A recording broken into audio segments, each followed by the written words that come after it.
Today we're on Twitch. Hello, Twitch. Twitch, twitch, twitch, All right. twitch, twitch, twitch. Now if I went on Twitch exclusively, I could get away with a lot more stuff.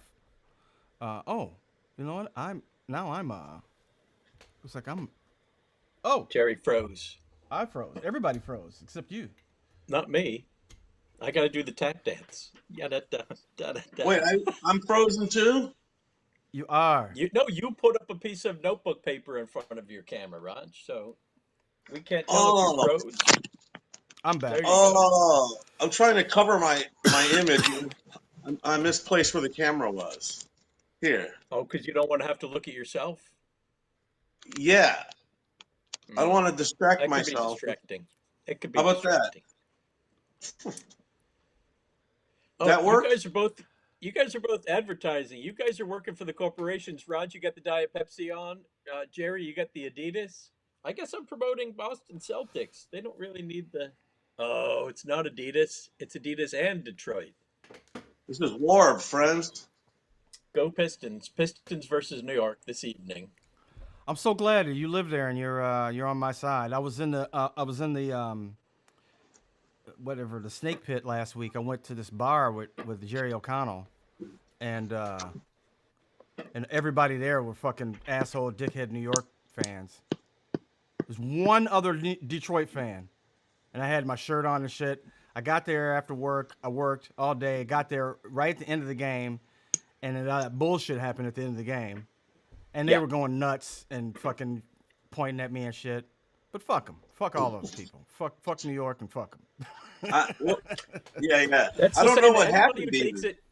Anyone who takes it that seriously, that it's going to translate into actual aggression, that's like that guy beating the shit out of the dude on his talk show you were talking about before we went on the air. Yeah, I did. Yeah. The first time I saw someone get a beating on the air where I thought it was like real on a talk show was when Jerry Lawler slapped Andy Kaufman silly. That was on the set. that was real. That was a real Turned slap. out it I don't was know. a If setup. the situation was a setup, but that was a real slap.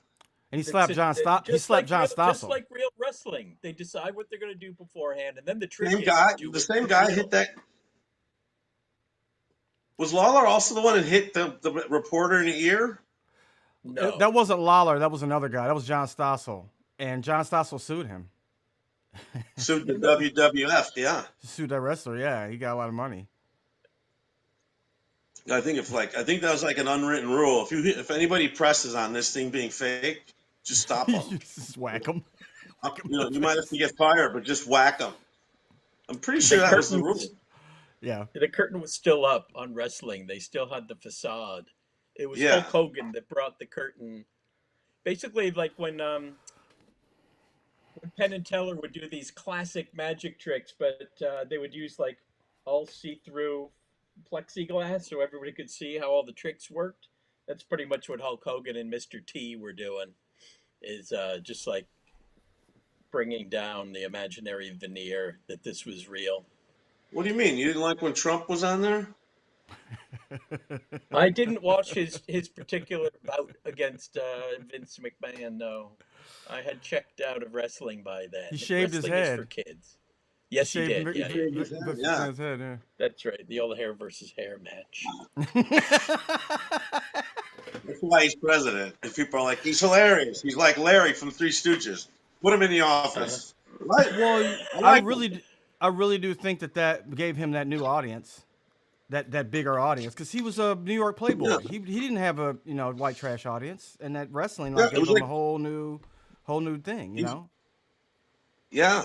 Yeah. Well, he He's knows how to living pay around. people back because we now have Mrs. WWE Remember. in charge of our education department, in charge of dismantling the education department. I don't understand that too. Wasn't there a big like scandal? Like, didn't Vince McMahon like make her like have sex with people and stuff? Like, didn't that happen? I like the Vince McMahon scandal like came and went, and I'm like, I don't I even think know. he made a female. He made a female wrestler. Oh, it was a He would wrestler. send. I think it was a wrestler or an executive at WWE. Right? That's They it, yeah, changed. yeah. It was an executive, I think. Yeah. She was a hot girl, and everybody was like, send the fucking double H fucking picture of your pussy. That's what it like, was. You are he was you getting are correct. harassed. You are correct. And I think sir. he was, he was some kind of, he had to leave the company, but of course, they set up some way for him to still have control of it. But like I don't know. I think he got in trouble, so like he had to. He had to say that again. Oh, he had to go Rubs, away. you got Right? a Yeah, little he had to. T-Pain going.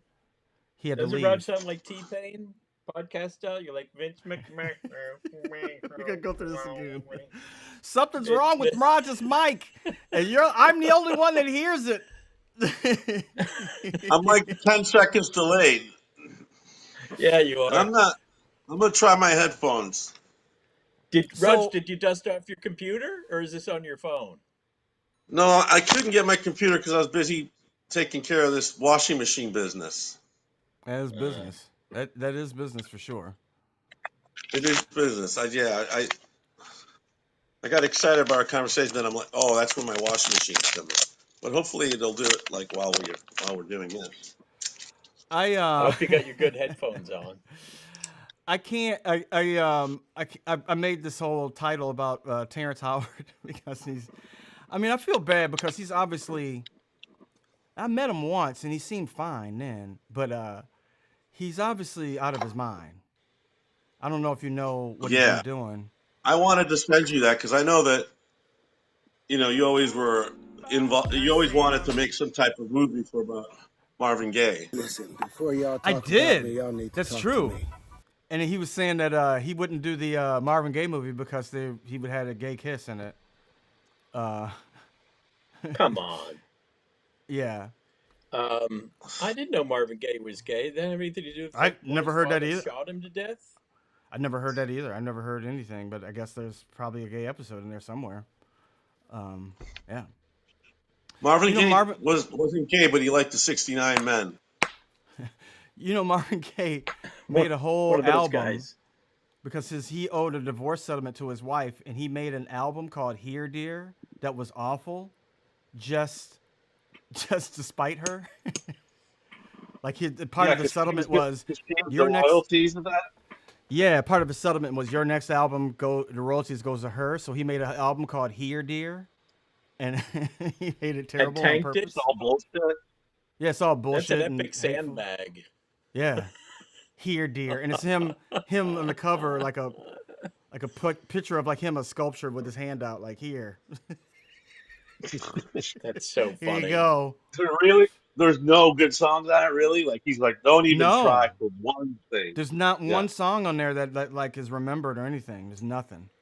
It sounds like there's some songs that sound obviously like he was trying something that didn't finish.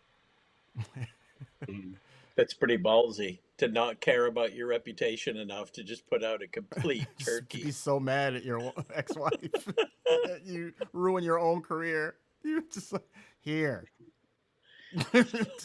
Dear. And nobody even know what's going on. I remember seeing that album when I was a kid. I didn't know it was bad, but I don't know if people were like, why did he do this?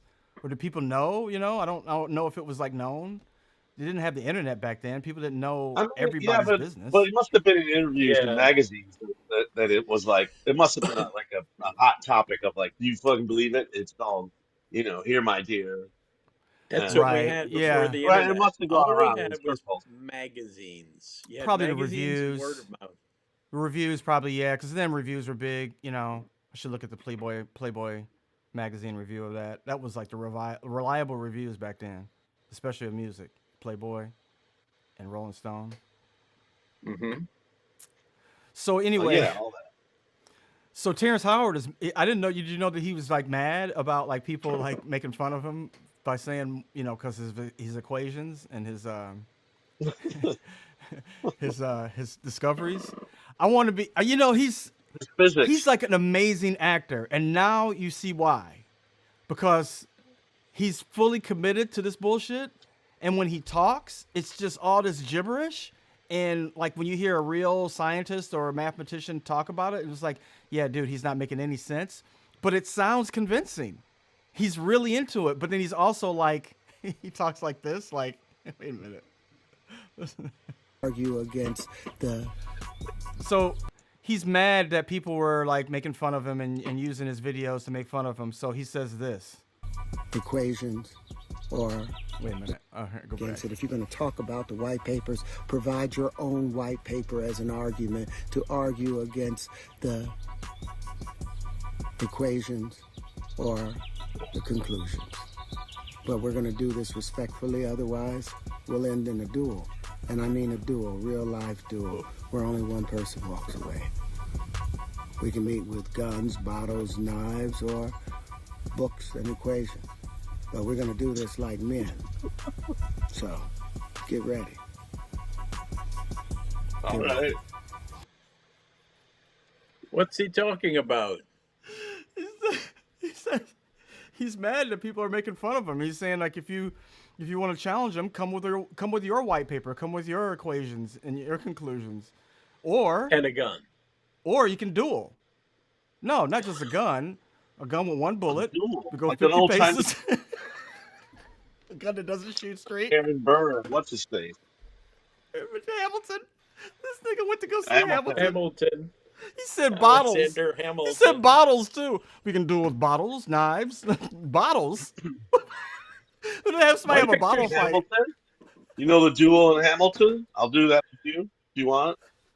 If you want. With guns.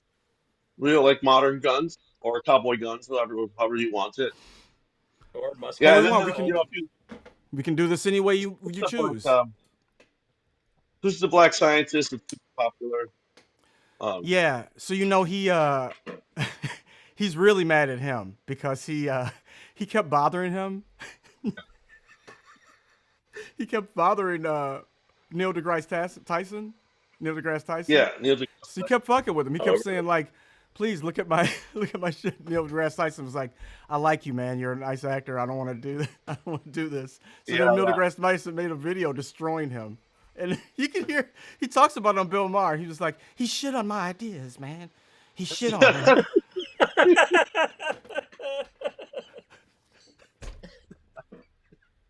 He shit on him, man.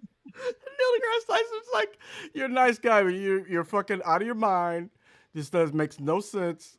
And I'm not even. I mean, he's like, "I'm an astrophysicist. I'm an astrophysicist. I don't even We do can't even math." say it, let alone do it. But he's talking. He made this invention too, and it's like he's got these patents, and it's basically a Oh, drone. what did he invent? A drone? He's got this Oh, is mathematical it a peekaboo equation. drone? Is it a... No, it's this mathematical equation that he came up with that it ends up to be a drone. It's really complicated. All the shit that he came up with. He's got people working with him.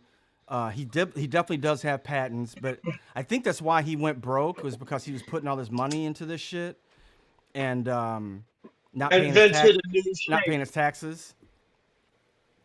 So he got sued. What his new shape? I want to do that. Should I challenge him? Should I be like, I challenge your equations? Let's come with some bullshit equation. I challenge you, and I say that you're evil, sir. And I will meet you in a duel. I should challenge him with a cape. Show him with a cape. Oh, if you made a video, No, if you I made think your you own should, video, do it. I think you should definitely invite him into a duel, and then go all the way I until choose the final. violence. When guns are loaded, then just shoot his head and leave. Shoot him in the head and I run. think you should challenge him in a video where you're out in a cornfield, kind of like he is. You got your cape on. I mean, go to the same location where Burr and Hamilton happened. Exact same place. It's in New Jersey. That's in New Jersey. Yeah. Yeah, what is it, in Hoboken or someplace? Something like that. Yeah, it was across the Might have been across the Jersey river. City. I think it was Jersey City. This doesn't come up. Do I'm it gonna to go do the off Hamilton thing where you Facebook, just but- say again. No, I was just thinking about Hoboken the other day. It's a very fun little part of town, part of Manhattan. I think it's considered Yeah. Manhattan because it's across the river. Kind of, It's you like, know, except when you go over there and you hang out, you really figure out real quick that it's New Jersey. I mean, but still, that It part of New is. Jersey is better than the rest of. Well, I don't know about I don't know the rest, but that part in particular is like more New Yorky because there's a lot of bars. Also, a lot of commuters because they have the PATH train. Yeah, But, that's right. shouldn't they change Hoboken to houseless person begin? It, homeless person can. Well, I always thought that that's where the word House, hobo house came person. from. Yeah, that's the No. hobo. Hobo came from Hoboken came from hobos hanging out all the time over there, and Like, grabbing you don't got women's. it. You don't got a job. Go over across the river.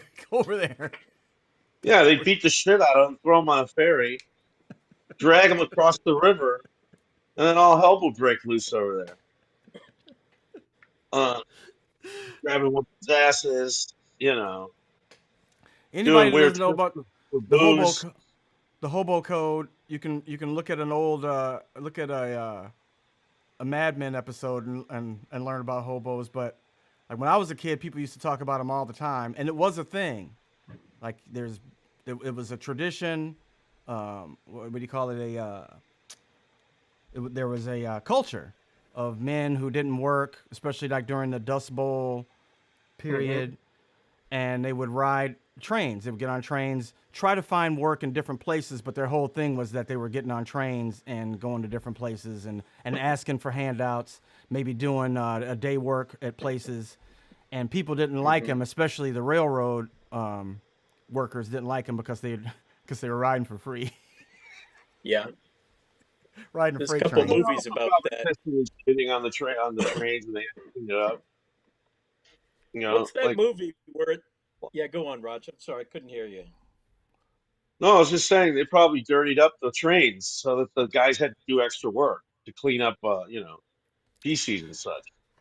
From what I gather from like old cartoons, it was more of like they were just like they didn't want to get a real job. They wanted to be on the road, and people who were working didn't like that, and so they bashed their head in with a They were wrench. just going exactly. They were just going for. They were trying to live off the grid, is what they were doing, and Yeah, a lot of them fell into Right. alcoholism because of the loneliness and the guy the guy having to who on the um, street. the writer what's that guy writer's name the one that wouldn't go on strike. He wrote a novel about about hobo culture, and it's really like disturbing. Like them killing each other, having sex with each other. Like, Yeah, it's just awful. Just a rough. hobos getting whored out by other hobos. Yeah, yeah, yeah. Its Hmm. own underworld down there. I thought it was just all knapsacks and bindles and shit. and Well, bean well, cans of beans. I mean, that's the old timey hobo. We still have hobos. New York still has a thriving hobo society. And Raj, didn't you say that there was tunnel people in Vegas? yeah, yeah, and supposedly in New York too, right? Definitely in New York in the abandoned subway systems, but the Vegas tunnels There's seemed a little bit the different. people, yeah, they're living in the tunnel. There's like a viaduct that goes all the way from top of Missouri, the top of Nevada, and comes down. So Okay, yeah, man, so it is there's it's a man-made. lot of time where it's dry and you can hang out. Sometimes water goes through it, but most of the time you can hang out in it. And then Uh, if you come out, you get it's plopped probably in the head cooler with a really with. Then you get the um, wrench. that's what we're talking. Then So you I get the wrench. I sent you guys this weird video about this podcast, and I wanted to get especially Delaney's opinion of it. I can actually play you. There's a podcast about the video. You want to hear that? Ever just find something online Also, that's so bizarre you kind of have to learn more? Oh, absolutely. That pull towards the strange. Well, today we're diving into exactly that. We've got these excerpts, source material describing the beginnings of something called the 5150 show. Yeah, and buckle up because the description is, well, it's out there. Right. So the sources paint this picture. Yeah. The show apparently starts in the back room, the rear quarters, it says, of a nail salon. And not just any nail salon, but one in a sort of forgotten area of Los Angeles. Already not your typical studio setup. Not at all. And then there's the core idea. The premise itself is just, wow. It describes a live stream, and it features a middle-aged man, a middle-aged woman, seemingly held captive. Which is disturbing enough, but then you get to the captor. Exactly. Their apparent captor is a talking gorilla. A talking gorilla. Yeah. The source material points out this immediate, almost lurid curiosity it sparked online. That sort of morbid fascination, yeah. Like, you can't look away. And the show's title, 5150, it's mentioned, this refers to the California code for involuntary psychiatric holds. Right, for mental health evaluation, which just adds this whole other unsettling layer to it, doesn't it? Almost flags it from the start. It definitely leans into the unsettling nature of the whole thing. So the show is live. People are... So when you saw that in the video, which we haven't seen, Delaney, what did you think? Like, oh, is this a real? Is this a real? I thought someone else. I wasn't sure what I was watching and what you had sent me. I thought someone had taken that guy's work and put that creepy voice on top of it, and then phased in a gorilla head on his head when he was talking. And I was like, what is this? I don't even get what... It seemed like somebody was making a commentary on that guy. I don't know why he would do that to himself, implying that he's some kind of, primate, subhuman. But whatever. Or maybe sometimes a gorilla's just a gorilla. Well, I think the idea is that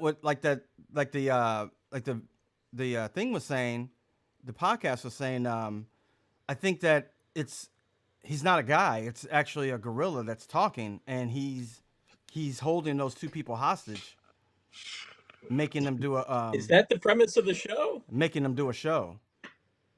Yeah. That's their premise? That's what the show is. Yeah. Oh, I didn't glean that from what little I watched of that video that you sent us. I couldn't tell. It's what those people just described on that podcast. Yeah, well, the people, yeah, they're talking about how it's an actual talking gorilla that has those people hostage. He's making them do that show. I'm a sketch and then the person. question comes up, like, what? I think the whole thing too is like, how is that gorilla talking?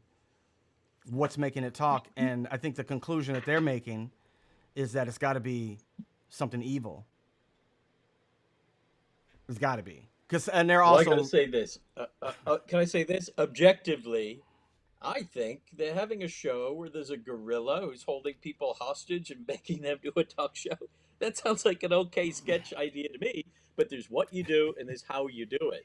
Apparently, there's the what and the how, and it seems like there's something problematic in the how in this particular situation. What do you mean? How is he a gorilla?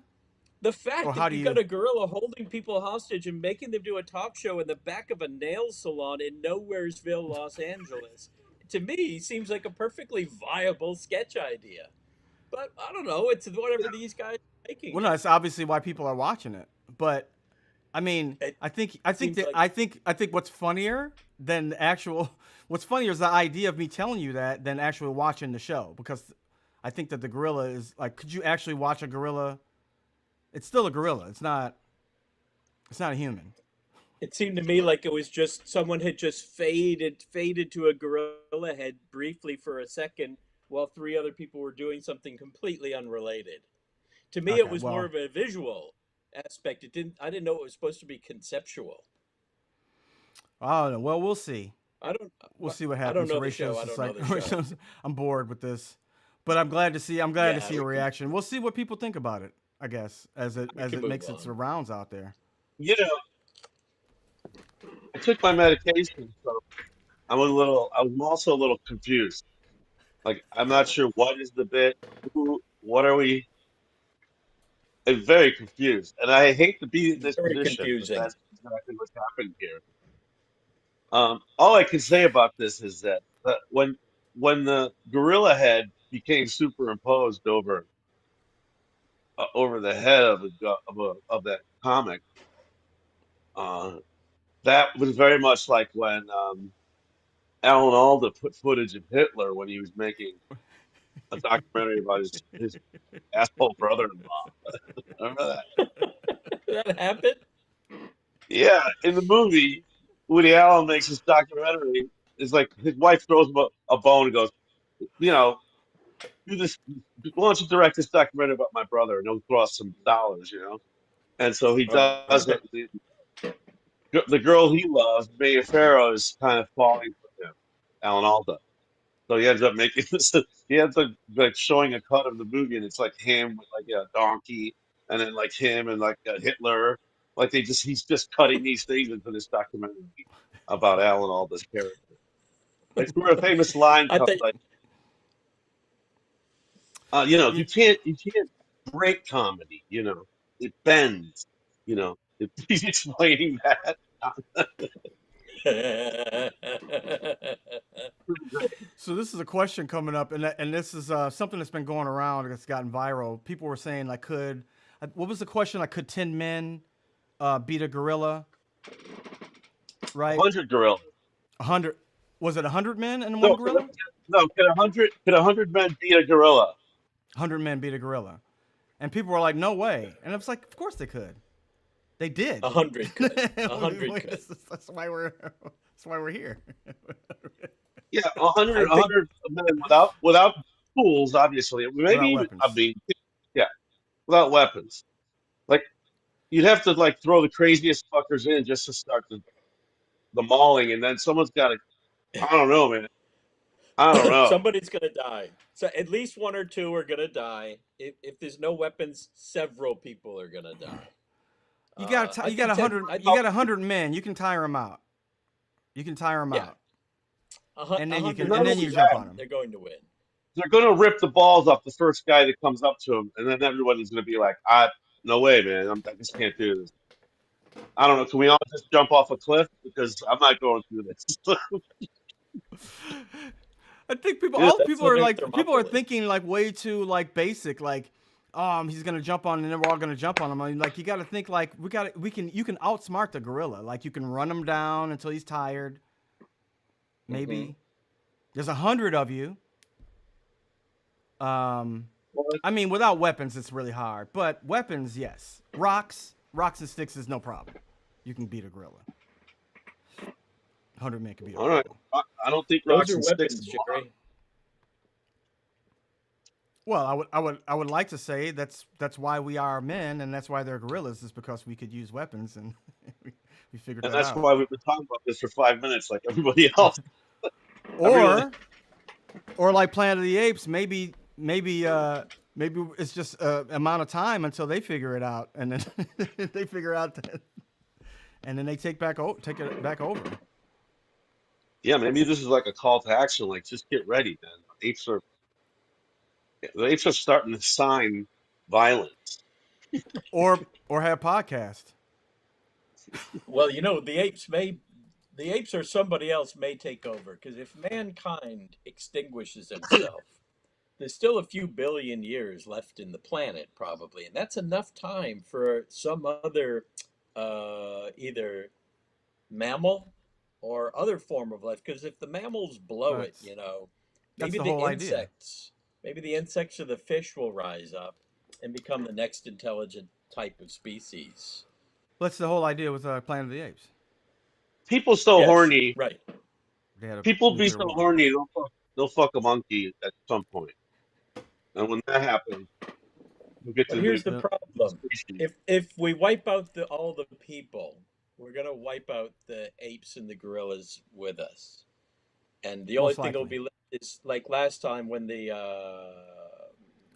asteroid hit. Nothing was left alive that was bigger than a chicken. And if that kind of leveling happens again, most of the monkeys are going to go, but some of those little monkeys, little primates, might still be alive, and they might rise back up again for a Planet of the Apes. Yeah. Squirrel monkeys, lemurs, Hmm. small stunt growth orangutans. Well, let's just Big hope if that giant happens that it's you know, it's like the Planet of the Apes, where the nice ones, like the orangutans, are the ones that like really take over. Because if it's those gorilla ones, the ones that's wearing leather and the horses and shit, the warlike ones, They look mean. They're pretty fucking, mean. those are mean. The mean black ones with wearing leather and shit and helmets. They had guns Oh and happens shit. yeah. to be. It happens to be they look more like the silverback gorilla than any other gorilla. They were And then definitely gorillas. The gorillas did were the muscle, and then and then they had Tim the Burton did that orangutan. movie, and he was like, "Nah, we're not going to make them like the bad ones black and the good ones." So he just started using like 50 different monkeys. They did, yeah. I mean, they're different. They do different stuff, but it's not like that where the gorillas are the like in leather and shit and, and riding Yeah, horses. definitely the cops, the dumb cops, the oppression arm Cops, right? of this weird. Cops are the arm of the the council. It's range fucking keep That's safety. true. That's true. Dr. Zayas he couldn't do it all. He couldn't handle it all. He had to have muscle behind him. And you needed scientists, which were the chimpanzees. You needed them to Well, just yeah, right. Because the curate orangutans were like the statesmen, right? Like Dr. Yes, Zayas was orangutan, but the chimpanzees were the smart ones. They actually took over because Caesar they was a were the chimp. white ruling class. They were the lightest. They were They the were ruling like So the they, class, right? scientists. They were the ones who were actually doing the work to make everything go. And then you had the Dr. Seuss is just the rulers. nickname. He's not really a doctor of anything. Right. Right? Or you never see Yeah, him how did doing he anything get his doctorate, doctorate? right? Well, he was a How did he professor. get? He wasn't a medical doctor. He was a professor. Yeah, doctorate in what though? Yeah, Well, who gave in him Is in he like the his? old in like the degree, rules, like degree man maybe? ape should not kill ape. He's a doctor of that. I want to know who gave him his degree. I want to. That's a good. That would be a good subplot about getting your trying to He's get got your one of those doctorate Cosby in the degrees. Planet of the Apes. The He Monkey got a Academy. Cosby Oh, degree. let's see the Planet of the Apes College. That's the Planet of the Apes, the college years. Oh, Ape University. Ape University. Who owns That's the it? only way Who you owns can the become a fucking franchise doctor. these days? You have to be. You have to earn a doctorate. Can't just be. You can't just declare yourself a doctor. Except Dr. J. He got a free pass.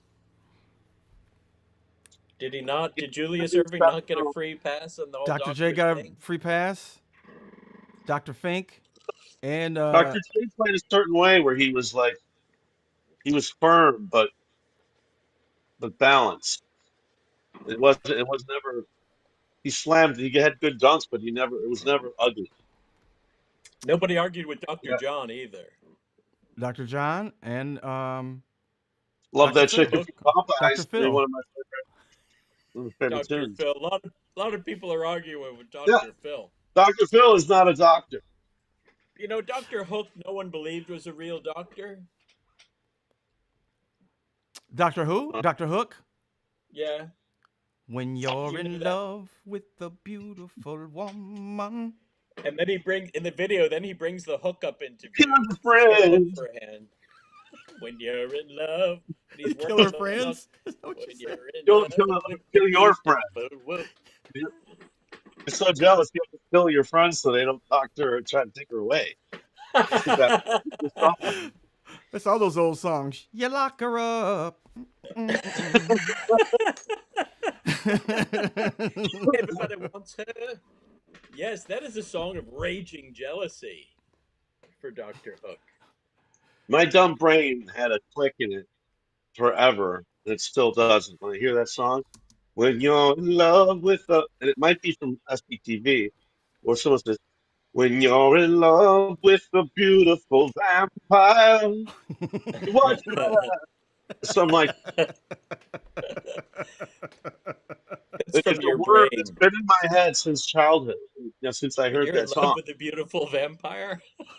Yeah, and it makes no sense. There's not even when you're love. There's not even. I don't even finish the joke. When you're in love with a beautiful vampire. Fuck the man. I don't know. This is Talk a about tough line. So I've the never had one. beautiful That's the vampires. truth. Is it That's the truth, you had? Delaney. It was only half a lyric, you know. It was a little dirty journey. He's But I turning never into finished it. Ringo. That's sometimes up, Is he dude. British? I'm Ring, I'm Ringo McCartney. I do all of them in one in one skull. You know what that Oh, He's is? auto tuned again. That mic is kind of it's making it hard for me to get it to understand all your words. Your my God. How terrible is that? That's How better terrible now. is that? well, it's better. Yeah, I can hear you now. I know it's gonna be sucky. No, Russ, it's it's five not. times It's better. That's better. way I can better. because I can. It cut the other one it cuts out the noise, but I can understand it garbles the words up. Oh, and there, Oh, look at because me left. it's my Amazon headphones. They're Well, yeah, terrible. Sons of bitches. those noise canceling things, they kind of muddy they muddy up the stuff. You're frozen though. Once. Did he freeze? Yeah. D times made it. Oh, there he is. Now, is it true that Cosby bought all the Little Rascals so he could bury them because he thought they were not appropriate? Yeah. I've heard that. Yeah, he didn't like buckwheat. You know, Yeah. buckwheat wasn't. It wasn't. I mean, it was a few, but considering the time that it was made, it was actually pretty nice. to They buckwheat. treated him like Well, a they let him second hang class out. rascal, but he was They one at of the least let rascals. he was admitted into the Rascals, They and let that him hang was out. very weird. That was very weird at the time. I'm sure. They He took was an care of him. They'd equal. rescue him. Like if he got stuck in tar, did they come and rescue him? Yeah, that kind of shit. Shit like that. But If he got glued to something, the gang would figure out a way to get him out. Like there's a history of that though. There's a history of like these sympathetic. The black guy that it's okay. Like Tom Sawyer, had his big black friend, and they made everything okay together. Well, that was. I Negro, mean, of Jerry, the Jerry stuff. time, Tom Sawyer was of the time a radical, story of him having that black friend. So that was Sure. at the time that was like, this is something that can happen, does happen in the South, but nobody ever talks about that. There was no other stories of like a kid having. I mean, there was no stories like that anyway. But he was at the time he was a radical like progressive writer. Like Sure. just like oh. Yeah, it's like these are. Look how normal far human we've beings, come. man. Look how far we've come. We've got a nice nigga boy who's in our stories. We are very progressive, very progressive people. we have all kinds of people. We're very It's very diverse. Minister Very Minor. Very diverse. We do not disinclude niggas. What? Or anyone who does not belong. Roger's frozen again. Because I know he'd have some good ones. I'm frozen too, but it's not electronic.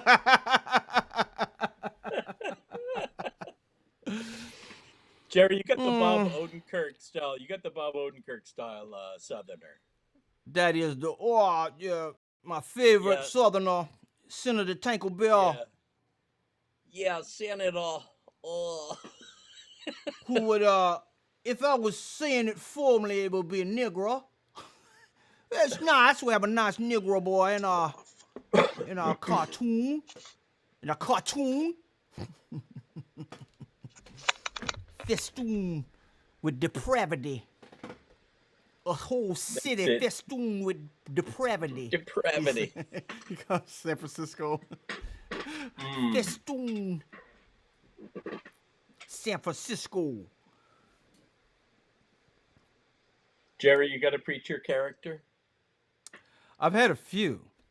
The kids in the hall the kids in the hall put out the thesis that every comedian has a preacher character. Oh, really? You have a kind of Farrakhan-ish guy you like to slip into. Does he have a name? Do you have a name for that, or do you have a character that you've developed that? Minister Farrakhan. A little bit. Yeah, like Minister Farrakhan. That's about it. Minister Minor is not a bad name. I have been referred to as Minister Minor. No doubt about that. Can't say that my.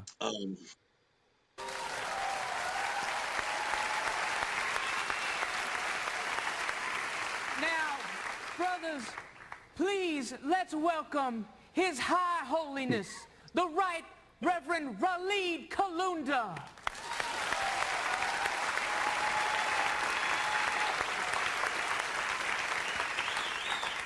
Thank you.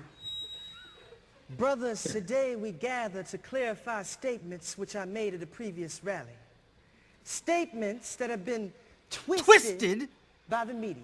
The Jew-run media. There we go. Yes, I remember that one. Nice. Nice. I thought that was real, Jerry. I didn't realize that was you. I thought that was I thought it was a sketch, but That was really me. Yes, that was my old days as when I was in the Nation of Islam, and Yeah. and I hate you. I hate you. And die, white devil, die.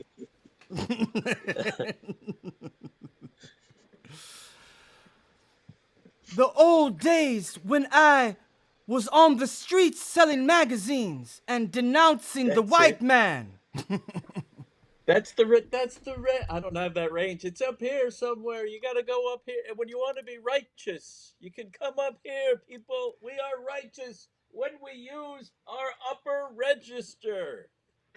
He really Delaney, he was like, Delaney, you do a great Malcolm X, right? Yeah, I'm gonna do the next Who, me? Malcolm. Yeah. no, it was more No, like no. Farrakhan. No, I think I'm telling Michael I'm pimping him into trying to do a Malcolm X. I'm not doing Malcolm. You do a great Martin Luther King, man. You are really good at it. You know, I could write a line for Martin Luther King. I couldn't execute it.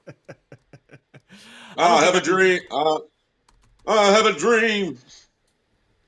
I had to do him That's on that pretty good.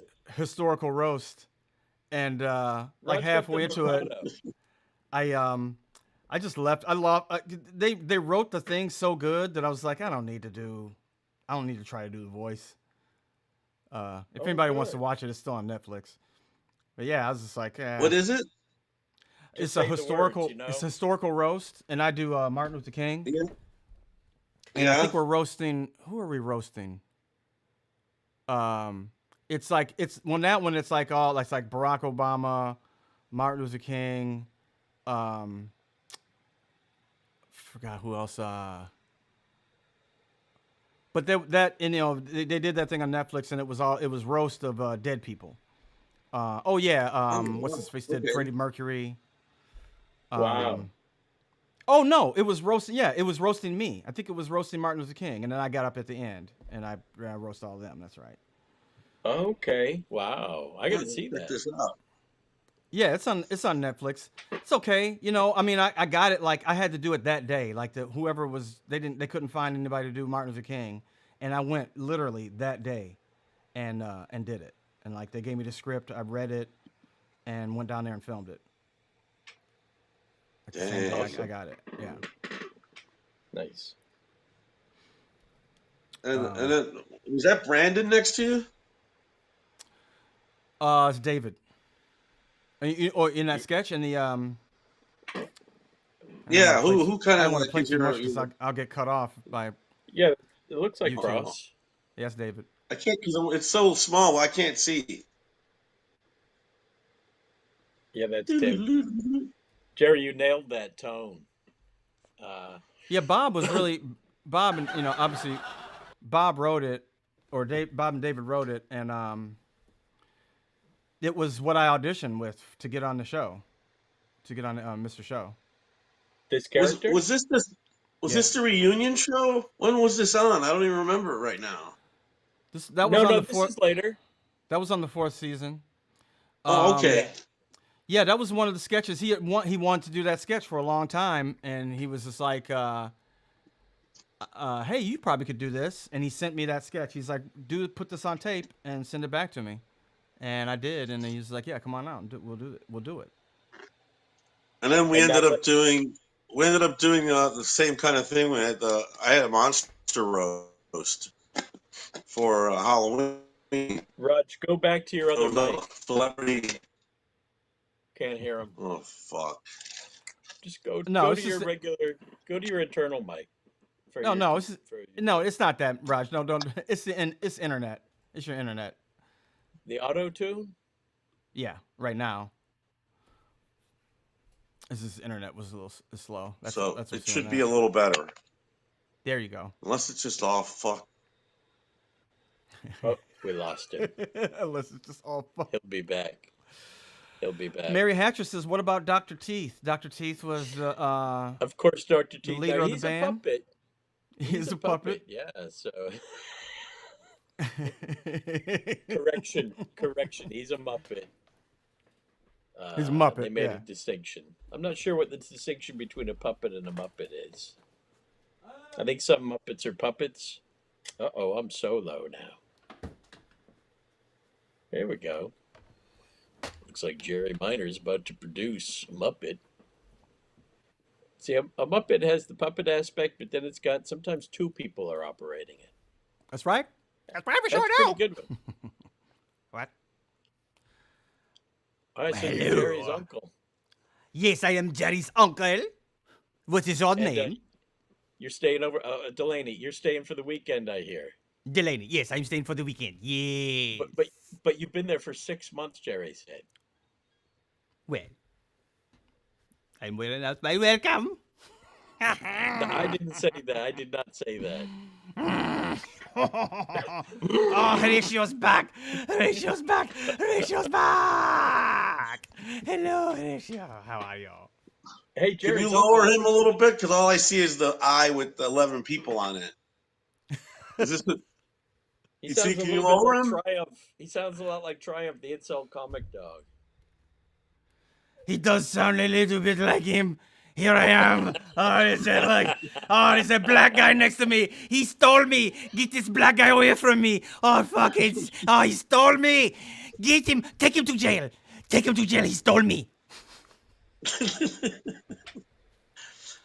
Is that how you used to put your kid to sleep? Yeah. With racist stuff. Yeah. I did in my HBO pilot, which I want to play on this one day if I ever get it. I had a racist puppet, ventriloquist puppet, and we went out on the street. We went on the street and did it. So as people passing by, I'm doing this act with my puppet, and the puppet put me down like, you fucking black piece of shit. I hate working with you. I hate being with you. Get me out of here. And I'm like doing the puppet thing, like, God, stop it. And then I get really like exasperated, fucking like, I don't like working with you either. Like, well, I hate working with you. Get me out of here. I hate him. And he was like insulting people as they go by. Hey, gay boy. Hey, blackie. And then Ian comes as a cop and arrests me. He's like, hey man, cut it out. Okay. I'm like, that's enough. I'm not doing anything. I'm sorry, officer, but it's the puppet. And he's like, this nigger, yes, he stole me. Put him in jail. This nigger stole me. He's like, all right, man, that's enough of that shit. Come on. I told you, Blackie. I told you were going to get it. Put him in jail and kick his ass. Beat the shit out of him. His ass. But people's reaction, like I thought that people, like we planned on people being like really turned off by it, and people were just like standing there laughing at me while I insulted them. Shit, Stop laughing. Man. Stop laughing, you black piece of shit. That's the modern crowd. Yeah, that's what happened. That's the change in people. Yeah, more of that. More of that is A-okay. Right? Yeah. I won't reveal too much, but I worked on a project this past week that was a fool people kind of project, but a fun one. Like not fool people, but in a mean way, but like just acting a fool with real people around. That was that was kind of fun. In that same You got an vein. NDA on that? I do, but I don't know. It's a long shot if it'll ever go. Put it that way. Well, we won't press you to disclose. As all shows are a long shot. Yeah. Is it a stunt show like Jackass called Blackass? God damn it! Now I gotta tell the details. Okay. Blackass. Folks, let me tell you a little bit about Blackass. You know what? This is very strong. Blackass.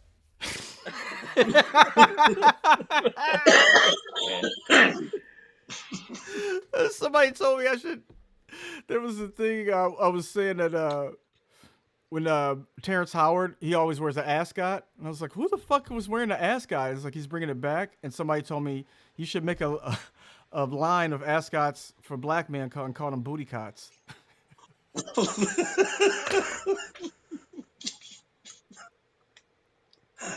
Booty Scots. Put them up. Put them right on TikTok or whatever. Just get them right up there. Booty cots. I should pitch that to him. Pitch it like seriously. I know that you have equations, my brother, but will you listen to my idea for booty cots? I've noticed that you like to wear ascots. Listen, I give you the booty cot, the Terrence Howard booty cot. You can sponsor it. Would you like to go into a 50-50 business situation with me? See, you wear an ascot. Give him a bad deal. Would you like to go into an 80-20 business arrangement? What?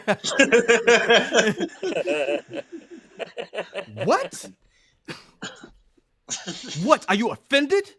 I came up with the idea. You didn't even know what a booty cot was. Start fighting them and shit. Then I'll see you on the duel field, sir.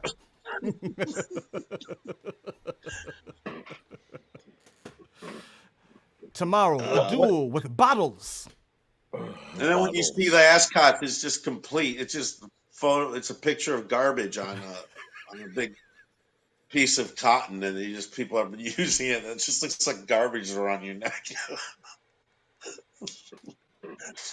All of them are horrific images. It just will not work with anything. I give you the booty love cots. the designs myself. I think the designs are marvelous. You gotta leave your house, sir. It's not yours anymore. I need water. You gotta go. I just came back from You're Vietnam. evicted. We're starting a booty cot factory in Vietnam. Where's my water? Who are you yelling at, man? God? Quit yelling at God. I used to have I have an ascot that I never wear, but I have one somewhere. But it's I tried to wear it once, and it's a wool, so It made your neck. feels like I'm being choked. And it's the only thing you can do with it, right? Because it's like it's not a scarf. It's too small for a scarf, and it's too big for a handkerchief, right? Yeah, I mean, only person who could maybe use it is like a magician, and I know one, so maybe I'll give him the ascot. But yeah, 'cause it's supposed to be something nice and silky, so it feels nice. The warmth and the softness feel nice on you. Yeah, I like the idea because as a fat person with a neck, you don't regular tie's a little tough. What? Who's another person that Mr. Howell often wore an ascot? Delaney, someone just came in my house and is holding my face. Oh, you being held hostage? Is it a gorilla? Yeah. It's the washing machine delivery guy. You could still podcast with a delivery holding his hand over your face. It could be done. Oh man, how good was that? Ernie Kovacs type of stuff right there. Ernie Kovacs That's what level. I was just saying to myself, gee, I think Kovacs did that in 51. People don't know who Ernie Kovacs was. He's a great comedian, absurdist, Pioneer. probably a pioneer of absurdist comedy, right? And visual effects. Television. He He used the television in very interesting ways, which was pretty new at that time. creative. Kind of very creative. Innovator. He was an innovator. And a genius. Great And good writer. probably like I would say, well, when did that come on? Because like I guess they were doing other sketch, because like Milton Berle was doing sketch kind of stuff, right? All the sketch that was going on was live. Ernie's show was the first one that was like pre-tape. It These was bizarre pre-taped, pre-tapes. yeah, because they would have to. He would do. He did these blackout segments. Remember, he would play Mac the Knife in German, and he had this wave like going. There was a sound wave bit that he would do to run along with that, like a crawl, like a lower third business going on. And he used all kinds of visuals and whatnot. And so his show was one that was patched together. All the other sketch, like your show of shows, stuff like that, was always live. So, would you say that preceded like Tim and Eric? Because I didn't even really thought about that kind of stuff. Ernie Kovacs was its own thing, and then and when he went away, that went away. You know what I mean? It wasn't like, I can't even think of anything that like picked up on it. You know, you could say stuff like, and I don't even know how I know all this stuff, but like Soupy Sales, which was for kids. Yeah. But I grew up on that because it was in Detroit. It was local. It was in Detroit, and I would see a lot of the they would show the reruns, the Soupy Sales show, and he kind of hosted. It was more of like he hosted the show, and they would show cartoons and shit while he would come on in between them. I knew Soupy Sales. sketches. Yeah, we loved it. Yeah, he was. Yeah, it was thing. syndicated, so it would come on in different places. But it was based in Detroit, Okay. and but I mean, to me, that was the closest thing to like Ernie Kovacs, because he would do like weird, you know, conceptual kind of stuff, you know. But Right, really, right. nothing else like that. But his stuff was a kid's show too.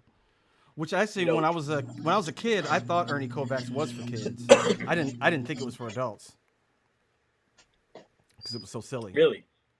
Yeah, I maybe it knew was some on stuff this was stuff. high-minded, but I thought this is for kids, you know. He does like to talk directly to the camera, and you know he's talking to adults. And he used a lot of classical music. Maybe that's what gives it some of that high-minded feel. He loves setting things to music. A lot of that extremely visual. But you know, there was probably stuff going on the radio. Think how free-form radio was, and how much of it there was, and how much of it was spoken word. There must have been some pretty surreal stuff in there. Because I think of Tim and Eric as being surreal. And Yeah. there was a surreality aspect about Kovacs, but at least you could follow what is even the fuck going on. Whereas sometimes in Tim and Eric, it's this kind of bizarre prank. Where it's like, Yeah. wait, we thought this was the reality, and now it's a different reality. Whereas with, you know, Kovacs, at least you knew what the rug pull was. With Tim and Eric, you're like, where? Tim and Eric say, what's a rug?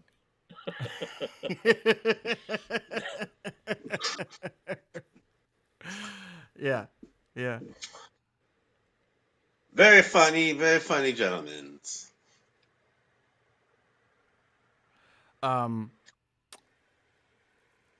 Yeah, I guess so. I mean, you know, I'm trying to think of some other things that were like that had that, you know, quality. Well, you know, like Monty Python could be absurdist too. But Well, that's the thing. I think I don't know 100th of what was going on then. We get what was, you know, the remnants that remain and what we heard about from our parents and what we could, you know, put together from YouTube and things like that. You know, there was always Bob and Ray. But I think a lot of it was probably going on maybe in vaudeville, and there was no record of it whatsoever, or it was seen by very, very few people. At least radio had a bigger audience. Yeah, that's true. You know, there's stuff that I've come across. My friend Jim passed away. He used to like obscure old like British stuff, and he had this tape that we used to listen to of Peter Cook and Dudley Moore, and it's just They them were fucking. Genius. Yeah, they were drunk. It's just them fucking around like on the piano.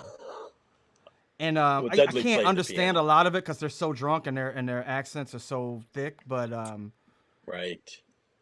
But it's like us talking like not now. It's much more crazier than that. But it's just 'cause they can't stop laughing, giggling. And shit.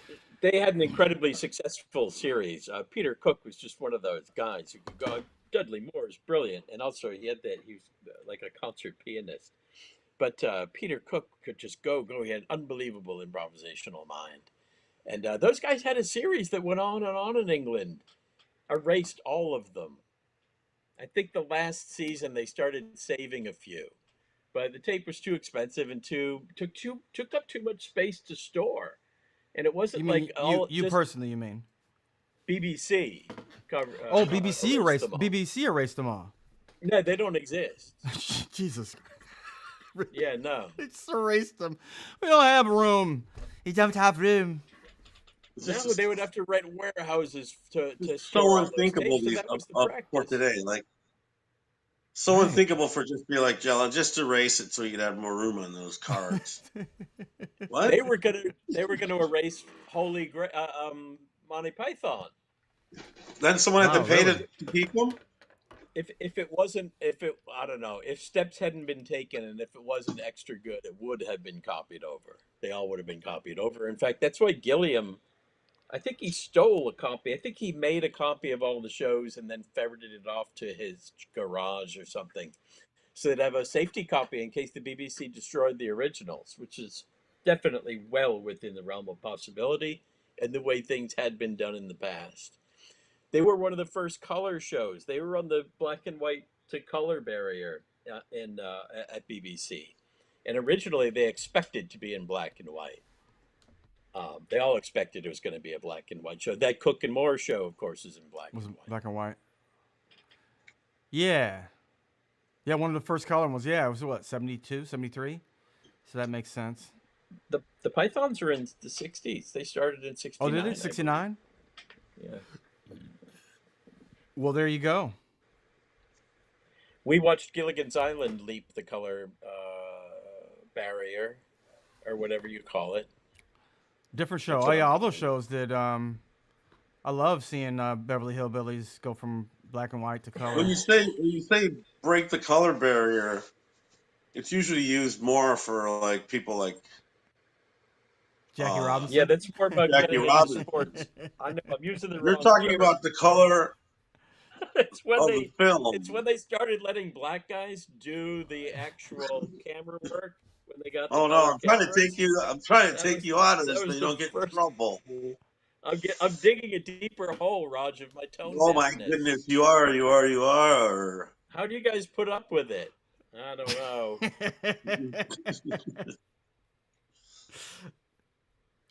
When I'm aware that I Brady do Bunch these things. when I do these when things Brady for- Bunch got blacked. Oh, black. Yeah, who was the first? Who was the first blackening of Brady Bunch? Because I don't remember any blacks at all on that show. No. There No. was the one they tried to do a spin-off. They did a Alice spin-off. would blow where the there was a kid- milk plant through. There was 3 kids who were all like adopted. There was a black kid, an Asian kid, and a white kid, I think. And That's it was right. the Kellys. The Kelly family adopted these 3 kids, and it had Was that supposed- spin-off. Was it supposed to It be a was like a- spinoff?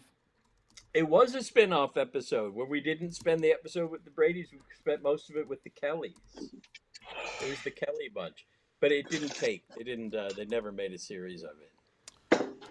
Let's see. I love watching old sitcoms and then falling into the the Kelly spin-off Kids attempt. with Ken Berry. Kim Berry was in every show, man. Ken Berry was the face everybody knew, but nobody, like, he wasn't a household name though. He had a great cartoony face. That's why you kind of liked him. Yeah, right. You'd see him on other shows like To Tell the Truth and Pyramid. And he was such like a weird, like apologetic kind of like nutty character on Mayberry RFD, the spinoff. He was Right, kind of he was a little bit nebbishy, just a dash of nebbish to make him harmless.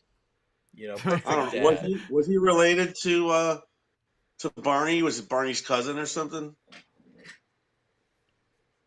There he is. Yeah, the Kelly. There's the Kelly. Oh no, that's different. I'm sorry, I was thinking of a different guy. That's the Mama's Family that's guy. Bobby. No, that's not Bobby. My vision's bad. That's the man. He was all over in the 70s. This guy really worked. He must have done very well for himself.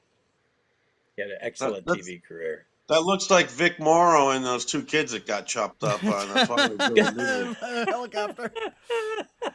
You know what I'll say about actors like this is, which I don't mind being an obscure character actor, is that it seems like they live forever.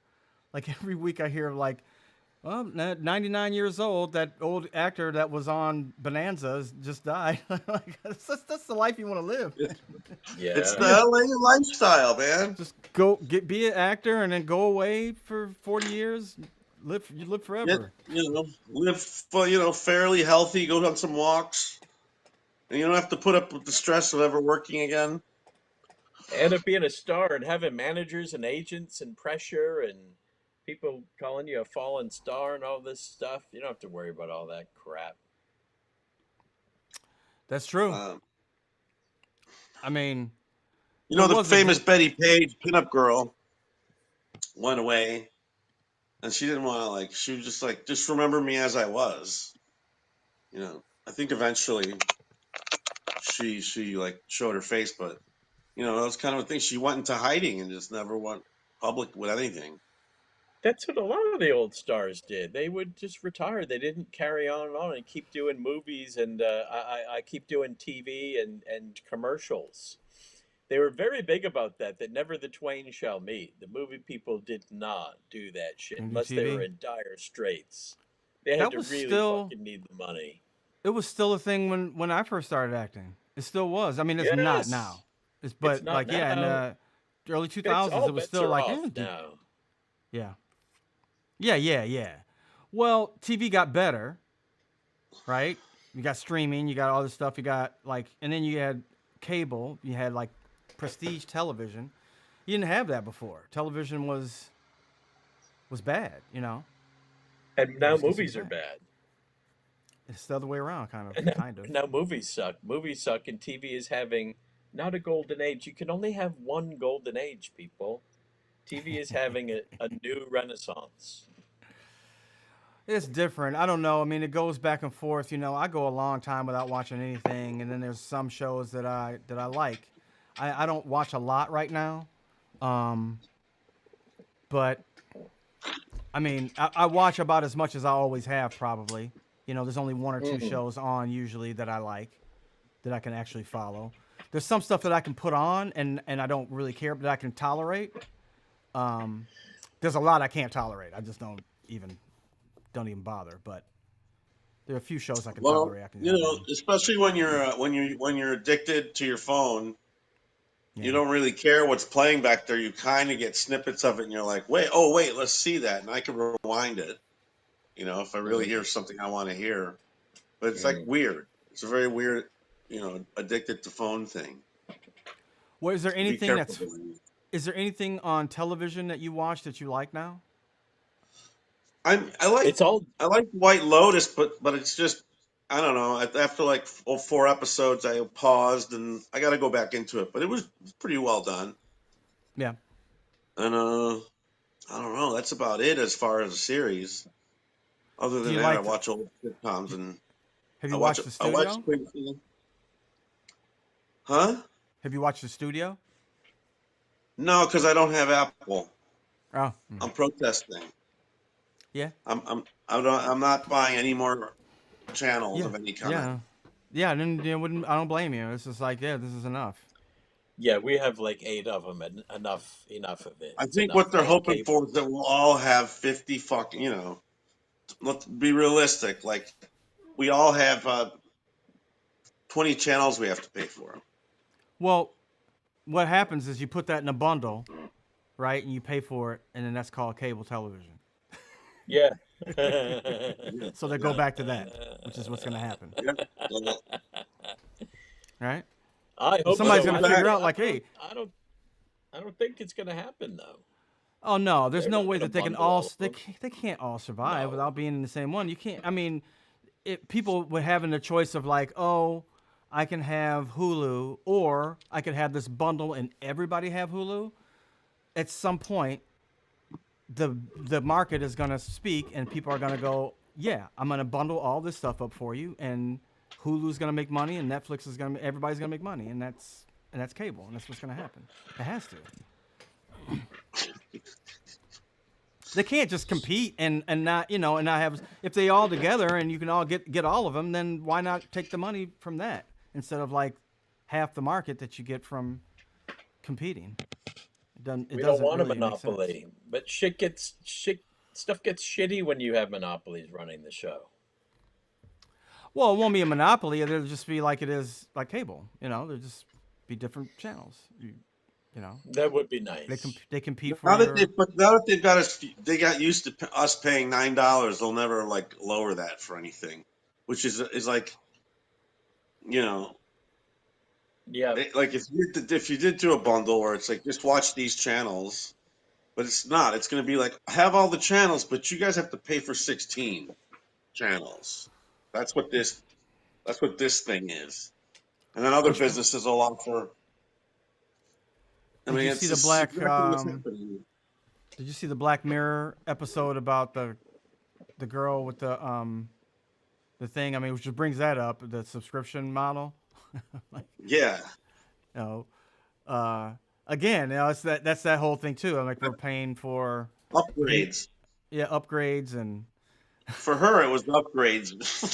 Just not get commercials.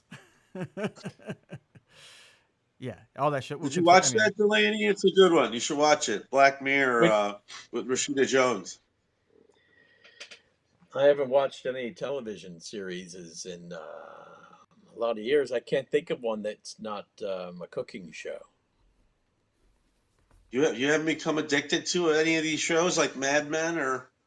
I haven't, because there's a different addiction that takes up my screen time, and it's a movie addiction. I try to watch 1 or 2 movies every day. I try to get into film in the morning, but I've been writing this book, and it took up all my morning movie time. Sometimes I'll still get in a movie, but I'll start at around 7 o'clock a.m., and then I can still get in some good writing time.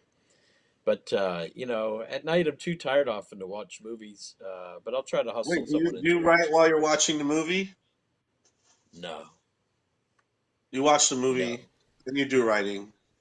I pay attention to the movie. I mostly watch movies I haven't seen before. If I'm watching a movie with Milo, I'm probably showing him a movie I've seen before, when we watch movies together. And what do you watch movies on? A lot of movies. Just on the television.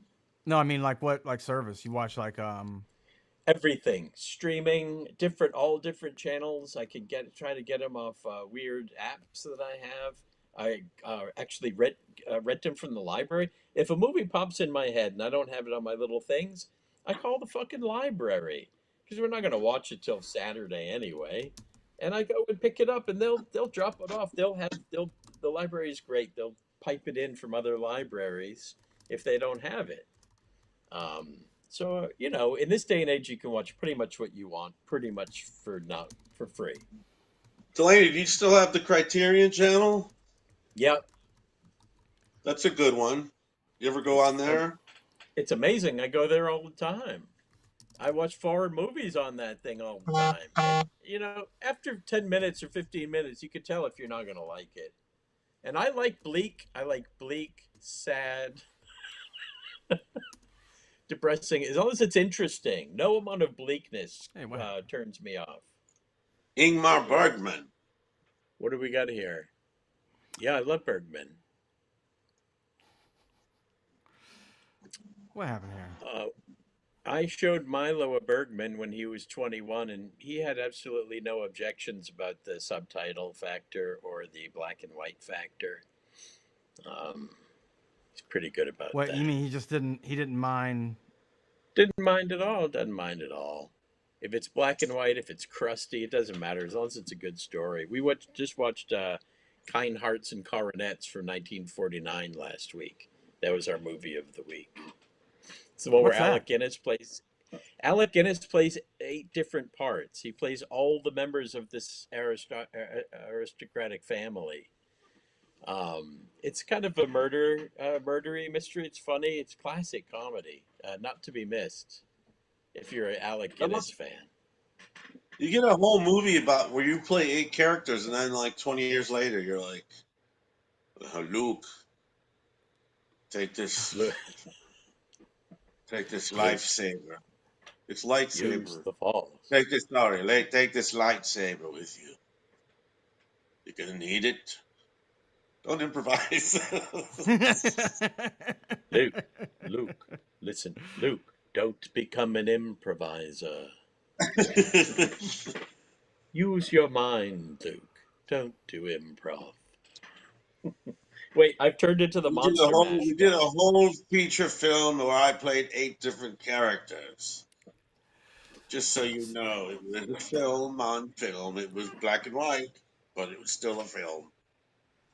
So I was saying the other week that I was going to do improv, and I did last week at Groundlings, and it was fun. It was really a lot of fun to do. I hadn't done improv since the pandemic. What did you do? Is it an Armando or what? It's directed. So it's one of those. You told me about that show. Yeah, I was saying that, and I was saying how hard it was for me. But actually, you know what? This time it wasn't. Good. I think I was a little bit more prepared for it this time. Mm-hmm. They do make a song, and it really like a lot lynches on the show with that for some reason. And so it's a little short formish. Is this medium form? It's kind of medium formish, I would say. How many songs? They usually do 3 songs in the whole thing. Like it's kind of like a Herald, but directed. But you know, because it has a beginning, middle, like they're doing the movie. They're doing the movie, basically. Yeah. Okay. Yeah. So they do a beginning, middle, and end. Sometimes they would do a trailer, you know, stuff like that. But it's an improvised movie. And so they have certain things that they always do, like an opening song. Now, Jerry, is it really Harold movie style, or is it more that musical theater style? Because if you're doing a musical Harold, it's like a one-act play where there's one main character who has one main goal. They go after it. Yes, the secondary characters and villains and things that have their song too. But in the movie, you're doing basically 3 things at once. It's about having 3 stories going that don't intertwine until after the midway point. That is a part of it, and one of the good things I've learned to like take the good things about it is that you don't have to keep that in your head as an improviser, that the person that's directing it is doing all that. So I'm just doing whatever she's doing, and I did more of like taking, like she's like, you can take the character, because I talked to her about it before the show, and she's like, I give you the character, but don't feel like you have to be restrained by what I'm saying, like. So anyway, I felt like I could work with it a little bit more, but yeah, they do the. She does a really good job with like putting all the stories together, but this one is also, it's always a parody of a real movie. I should say not a parody. Parody is the wrong word. But she does. But the director always references the real movie while doing the other movie, while doing this new movie. It may be completely different, but she'll reference it. So she'll go, in that movie, in Footloose, they had this scene, but this movie, is going to have this kind of scene, you know. So it's a reference to it, you know, but it still may be completely different. If that makes any sense. So it's an analogous genre. Yeah. Yeah. Well, it's always a black version. That's the one conceit. It's always a black version of whatever movie you're doing. Oh, I see. So it's the Black Footloose. exactly, And in Footloose they did this, but we're here. Watch this. We're doing this. but it's still Harold in the way that it's not. We're not gonna do Black Footloose necessarily. Like it's not gonna go scene for scene where it's just the black version of what they did in that. It's not necessarily that. It is inspired by Footloose. So in Footloose, they had us opening. The song was this. In this movie, it's going to be this. Or in Footloose, the title was this. This is this. So you take whatever the suggestion is and you go with that. So instead of Footloose, this movie is called Them Feet. Then you start to take from that. Oh, the movie is called Them Feet, and you go from there. You know what I mean? Yeah. You take a suggestion and go from there. So it's interesting in a way, and it's not just like, we're trying to parody the movie, because that wouldn't be fun either. That's too constraining. No. You need that freedom.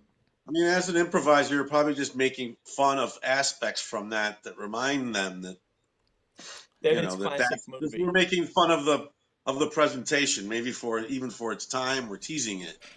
We're making fun of it, you know. Exactly. And it's always also about however you make those jokes and put them in a black cultural context. Yeah. So whether it's the joke is the name of something or something that happened in the movie, you know what I'm saying? Like the joke might just be the name. Oh, it's a black name now, and then inspired from that joke, that movie is a completely different thing. You know what I mean? Now this sounds like long form, not medium form. That doesn't sound like medium. Yeah, I guess so. Yeah, it's pretty long form. Well, I say medium because you're not. It's directed. That's a dash of short form technique there. But, long form, Harold eats everything. Harold doesn't mind if there's a little narration, a little bit of a director, a little bit of somebody there who's the master of ceremonies to push things. There's nothing wrong with mashing that shit in. Oh, I'll definitely say in the long form kind of context, what the director is doing in this is what we're all doing in a regular Harold. You know, like somebody's pushing the forward, somebody's editing, somebody's doing like the director is just doing that as a director. But it's a nice safety net. Yeah. Because you don't have to have the structure on your mind, and so yep. It is freeing. I've done it. And sometimes you get into it, and it's easier to get into character because you're not thinking of bouncing. So yeah. It's kind of nice. I had to get out of. They don't want it like UCB where one out of the three Heralds they're going to see is unwatchable. And they can't have that because they're charging money, Yep. So they help it along, even there's no bombing here. Yeah.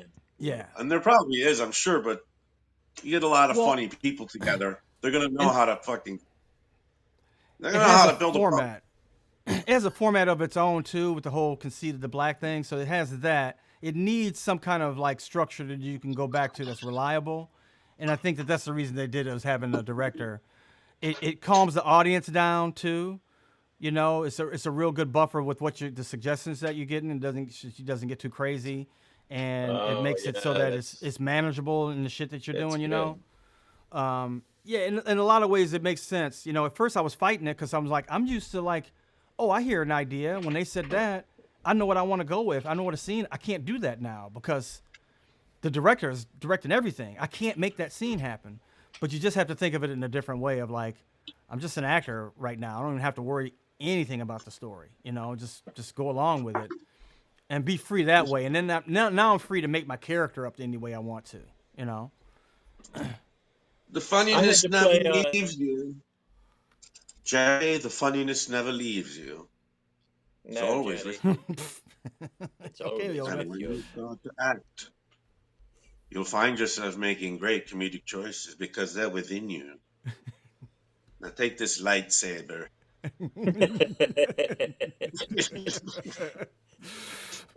This is Stick later, it in, Brando. stick it in your butt and come out. Kick it up your ass and go and fuck off now. I'm Jerry, gonna take a shit. I have to take a shit. Cut. Cut. Ugh. Improv favorite guru. No, I just got right into it. Yeah. My favorite Brandoism is when he did Superman. And everybody knows Superman is from planet Krypton. Everybody knows Krypton. We all talk about Krypton. And old Brando comes in, this old fucking classic actor, and he says, "The planet Krypton is," and everyone else is calling it Krypton.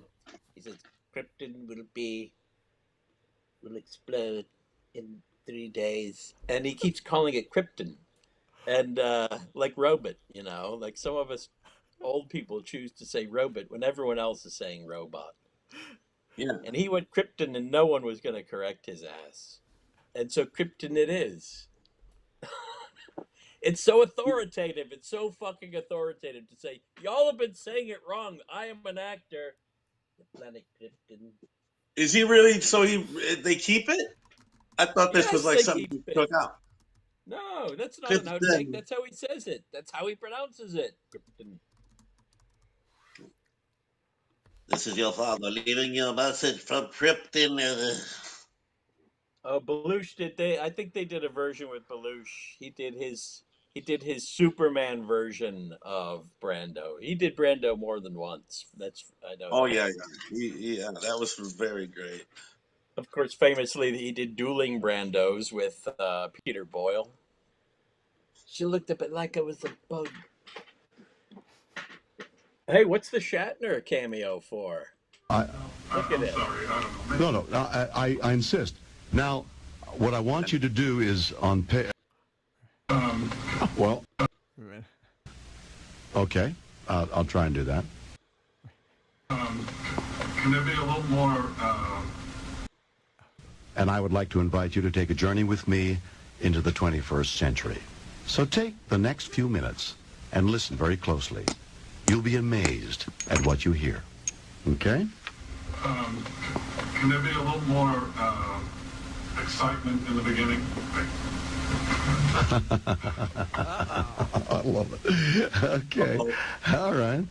It sounded like really laid, really super laid back. Well, I'm saying, okay, I'll try and do that. Let's take two. This is William Shatner, and I would like to invite you to take a journey with me into the 21st century. So take the next few minutes and listen very closely. Well, speak up, and maybe you better do it the way you hear it. Do it for me. No, I mean just go ahead. This is William Shatner, and I would like to invite you to take a journey with me into the 21st century. So take the next few minutes and listen very closely. You'll be amazed at what you hear. Is that the way you'd like me to do it? Okay, I'll do it that way. Okay, ready. This is William Shatner, and I would like to invite you to take a journey with me into the 21st century. So take the next few minutes and listen very closely. You'll be amazed at what you hear. Okay, so I think that came pretty close. I'm sorry, are you making fun of me? No, I believe that you asked that was about the way you did it. I wasn't jesting. Okay. I'm sorry, I don't know. No, I insist. Now, what I want you to do is is that satisfactory to you? No, maybe I should have just kept my mouth shut. No, because if your mouth were open, you'd have popped some pills in them. So, do the next paragraph for me so I can get an idea of how you want it. This is page 2. Well, shit. Wow. Fuck, that's wonderful. That wasn't the one I thought, but yeah. Right, that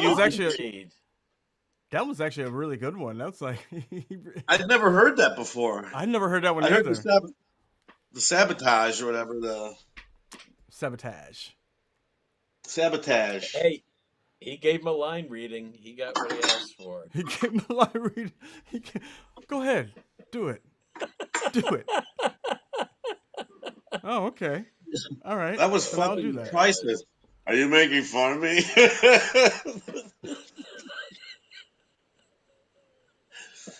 I got into it with you know, what's Scorsese's editor, Thelma Shoemaker. Yeah.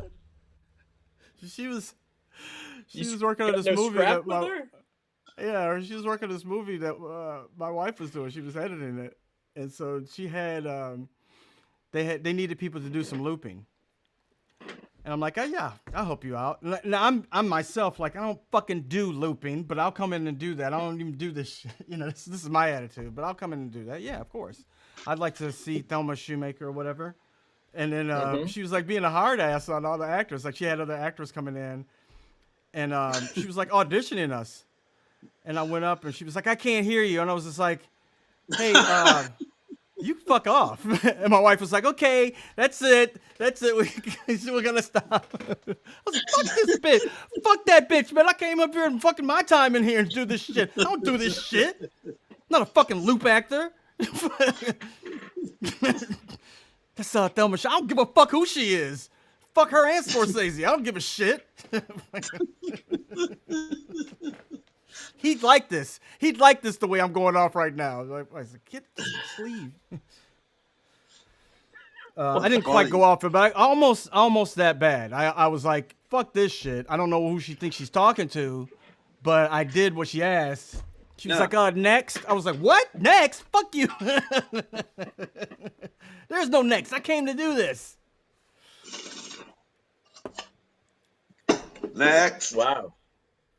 Yeah. So it didn't go well with Thelma. No. First of all, I was just like, I don't care about you. I'm not trying to impress you. I'm trying to impress an editor. Fuck you. I'm not. You're an editor. Yeah, you're a great editor, but I don't give a shit about what you think about my performance. I don't give a shit. Yeah. Well, also someone should give you a heads up that you haven't been hired to do this. You just doing your wife a solid. Well, that's the kind of shit that happens in Hollywood, and that's why this kind of shit happens. The way people blow up at each other.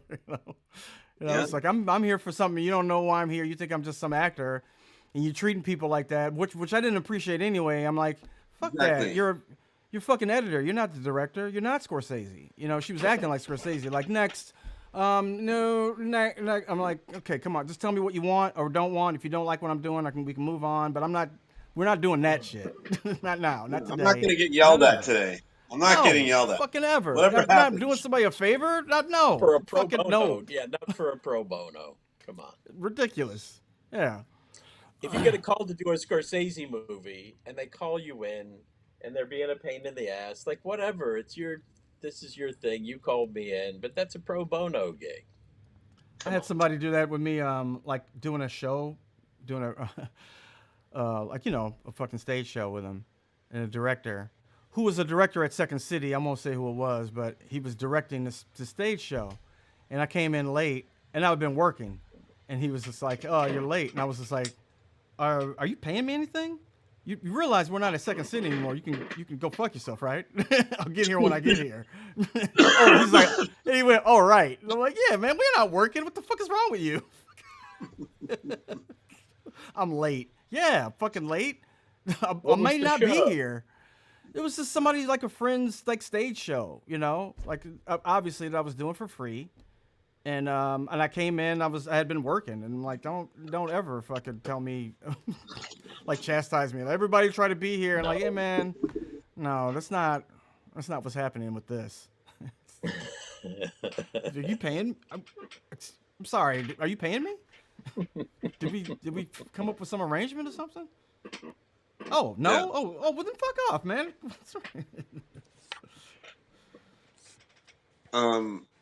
What happens when people show up late to your class, Delaney? Do you close it, lock it up? No, but they, if they come in like really, really late, that's just an absence. I just mark them absent. They weren't there for a role. If you're not there for a role, I mark you absent. If you come in 15 minutes late, I'll give you a lateness. Well, If you class come in is like an a class hour, is if you come in, different. yeah, Class if is you come like in you're an hour and a interrupting half late, class. Yeah. Sure, yeah, yeah. it's not just that you disrupt class. When you come late to class, also you don't know what's going on, and you have to be re-exposited. Now I got to re-exposit the whole thing. Like Don't do Yeah, that. yeah, Yeah, I'm yeah. not doing that. sometimes the student does the old thing of bringing in the bag. They set their bag down, and then they leave. Then they go to the bathroom and go eat their sandwich or whatever they're doing. And when they come back, I say, "You're late." They go, "No, I'm here. Look, my bag is here." And I said that to one student just the other day. I said, the old bag was here, but I wasn't. But you see, now I have to re-explain to you what we're doing in class here now. Well, that makes So sense. Yes. Yeah. No, it's a class. You gotta be there. that's different. Usually it doesn't matter. And when you are late, if you had a good reason, just come in quietly, sit down, don't make a That's fuss, and you'll fucking figure it out. that's what I would always say. I'm not explaining anything. If you come in late, you can't ask me to do that. That's unfair to the rest of the students. So you just I gotta catch think. I up. mean, It's your I shit. think also we expect a certain amount of respect for all the bullshit we've had to put up with, for being recognized or being whatever. Part of the business is don't fuck with other people that are, that have had some level of success. Like, It's that, it's I it's more I of a don't fuck with any. Catholic. I don't I catch have it. my Catholic guilt, Jerry, my Catholic guilt technique of saying, "Well, Joe, now I'm going to re-exposit the whole lesson again." And all these, it's something a nun would do. You I have went to gum for Catholic everyone. school.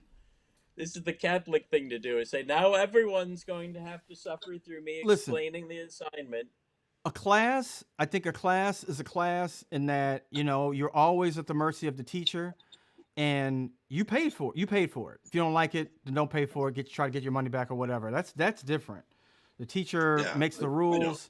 You get there on time, and But whatever. a professional favor shouldn't be over criticized because it is what it is. Another actor, another person in showbiz asked you to be a part of it to help out.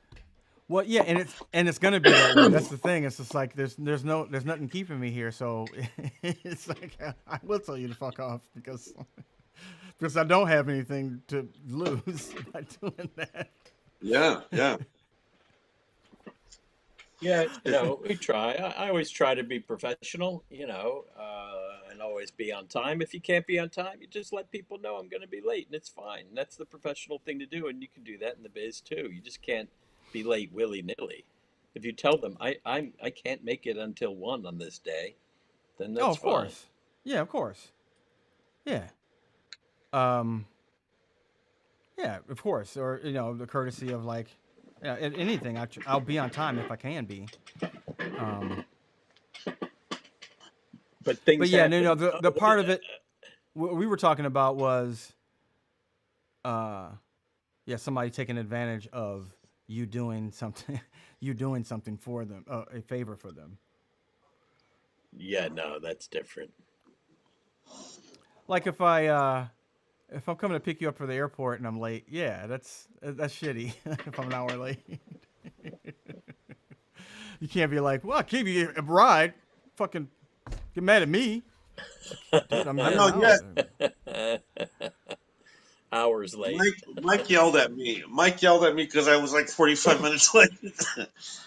That's pretty late. But He's then, like, come up there, man. I'm What? fucking out there with my bags. You can tell he just had a terrible flight. Something probably happened. He probably fought with his girlfriend. Fuck, man. In his way. Oh, not That me, was his. Mike. You're That was talking. about the mean. That's the meanest I've seen him be. But it was. I You mean, talking mad. Mike Like, Montana? yeah, I picked him up in the airport in L.A. Uh-huh. Or something. It was like it could have been. It was too long. It was probably more than like an hour and 15. And it was hot. He's down there in his monkey suit or whatever he was wearing. And like, oh There man, is. all right, man. I'm sorry, brother. I'm sorry. He had to like fume for a little bit, like just like let it out, I breathe. do have to say that people who don't live in LA or who come there don't know what a pain in the ass it is to pick people up, because people are always like, "Hey, can you pick me up?" And you're like, "Yeah." They don't get it, so you live there and you have to pick people up constantly at the airport. Yeah. The airport's a pain in the ass to get to. It's really bad in in LA LA. too. Yeah, it's really bad. Yeah. It is. If it's in the middle of the day, like forget it. That's your whole day. That's your whole Yeah. day. It's so much easier here. No matter where you're at in San Diego, you know, and it's downtown, but it's just, and it's like, it takes me a half an hour, but it's still not like LA because I'm further away from it than I am in LA, but it's never the So how hassle. long does it take? Long does it take to go from San Diego to LAX? About 2.5, 3 hours. Driving? Oh my God. Yeah. Oh, you mean flying? It's a half-hour flight in the air. Yeah, that seems like a fast flight. Seems pointless to fly from San Diego to LA. Oh yeah, no, the hour that it takes to to get through security, it's Yeah. it's more than the time No, that it takes to get up there. Much rather drive and listen to my 8 tracks. You can get a decent a price on an Uber from San Diego. You can get to competitive. Yeah, I mean, you with, could get to airlines? yeah. You I'm could sorry, get there how in long less is the than drive? 200. About 2.5, 3 hours with traffic. Oh shit! So that's pretty far. Well, the airport's all the way on the. Yeah. I mean, if you're Yeah. going to the airport on at a non-rush hour time, it's usually about a half hour, right? It's for me. It's an hour and a half if it's non-rush hour. Like the fastest I can get up there is an hour and a half, and that's Jerry, probably you I live in could the probably get land to the of airport. Ron Burgundy, don't you? Yeah. I don't tell people that, but yeah, I live somewhere around here. Somewhere. That's why Yeah. Jerry in the moved. San That's why Diego Jerry area. moved there. It's great, man. I don't have to Ron ever worry Burgundy. about like somebody knowing my address. They can go to my address and I won't be there. Well, I might be there. I might not. You can never pin you down. That's why I don't send you birthday cards. Yeah. Well, Don't is swat. your- Don't swat me. Is your address in LA? And My address is in LA. Yeah, because I work in LA. Oh. So all my still pay So taxes you in sleep, LA. You just sleep in San Diego. Basically, yeah. But your kid goes to school there. How does that work? Yeah, he goes to school here. So for here, we use this address for school. Everything else, I use my address in LA. You get it, California is a big place. Inspector Clouseau. What's that? Dr. Kuzo? I said, you get it, Inspector Clouseau. Oh, Is that get enough? It, Clouseau? Is that Get enough it, for you? Einstein?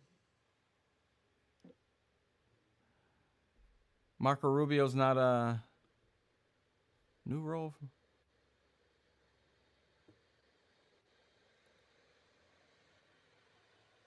Oh. Oh, hey, Jerry. Marco Rubio's the national security advisor along with being Secretary of State. All right. Okay. All right. Whatever. I know. He's the Whatever. least terrible of all those guys. He's Jerry, gross. I saw your premiere of your podcast. I thought it went Most pretty of it. well. I haven't. It went very well. I have to take some time to cut it up. I think that'll help it out a lot. Help getting some views on it to make some That's what all of that stuff shorter. That's what's the time-consuming part. Is Yeah, once you yeah, start editing. getting into editing. Because You know, man, it there's took a- me hours to make those SCTV podcasts that I do take hours to edit. I know. Just hours and hours. Well, I could hire an editor, have an editor do it for me. Or now there's an AI editor. It's pretty expensive, but it's pretty good. It's Huh. pretty good with like you Raj you- froze with his tongue sticking out. you kind of set it up to edit like the kind of stuff that you like, and then it gets better and better at pulling clips of stuff that you'd like to see pulled. And I That seems saw- like it's more for people who like to do shorts. Not necessarily shorts. You can make the clips as long as you want. So it can be 15-minute, 10-minute clips, which is what I'm more I would do with subtractive, this. you see. I got my big. We went for hours and hours. I leaned on the stop button when you and I did my podcast, and I still had like 3.5 hours of stuff to edit down to 90 minutes. So mine's all Did I talk to you that subtracted. long? Oh, just We talked mine? for a long time. We talked for like the entire day. I didn't know that. You must have needed a break because we talked for like 4.5 hours, and like 90 minutes of it didn't get recorded. I didn't good know we stuff talked that too, long. but I had plenty to work with. Wow. Yeah. I mean, I personally like. Not a problem. That's a good problem to have. Is too much good stuff. I like those kind of podcasts. I like what I did. I like podcasts that are specific, where people are talking about, and it's not all over the place. Like, oh, I know where to go to if I want to talk about comedy, or I know where to go to if I want to talk about SCTV. There's a podcast. This one is all over the place. Well, this one's all over, say? but this is a live stream, yeah. But I meant for that to be. But no, I'm talking about the one that you were talking to. You just listened to. I listened to. It doesn't your come Back on of the Room podcast. Yes, I listened to another one by Roger Deakins, and he doesn't do it that often. It's only an audio podcast. It's him and his wife. And they talk to he's a cinematographer, and he just picks different people out, editor, actor, director. He's had sound in, cinematographers. So what are they talking about? Movies? Just movies. Just about nuts and bolts of movies. Just about making and what So if he has to guess what they do, like, okay, editing. But he'll have in like the best. I mean, he's one of the best cinematographers around. He's had quite a few cinematographers, obviously, but but when he's talking about movies, it's not just he has an actor in and he's talking about whatever next movie they're gonna do. He's talking specifically about the work that they do and how he worked with him and how his approach to what he does and how he's noticed what they do. It's specifically about movies. That's what podcasts have given us. I heard these women on the radio the other day talking about their show, their podcasts, and they kept using the word granular. They used the word granular so many times that I had to change the channel, but I got their point. And it's that's what you're talking about. It gives you an opportunity to get very granular with whatever subject it is you're talking about. Right. On podcasts, exactly it's nothing but space, time, no one pressuring you in any way. All the space in the world. Well, I mean, that's where you can see where it goes wrong,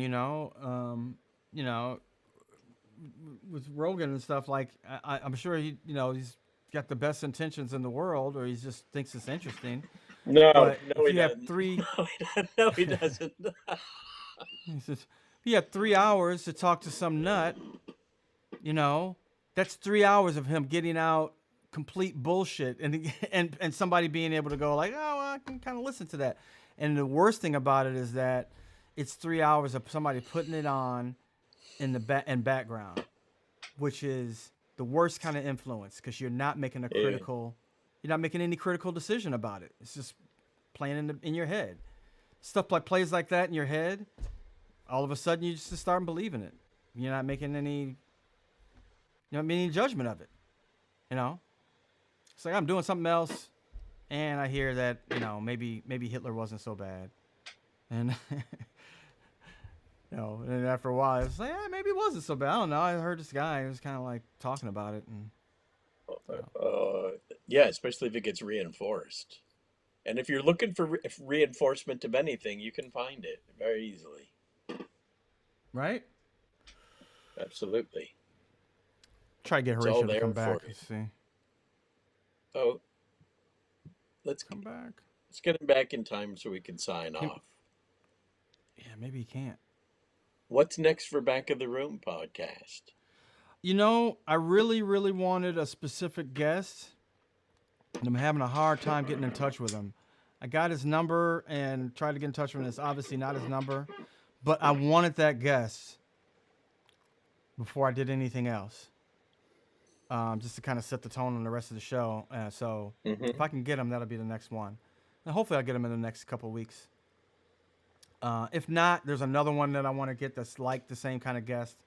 Not to whatever make it a big secret or whatever, but I wanted somebody on that like had a lot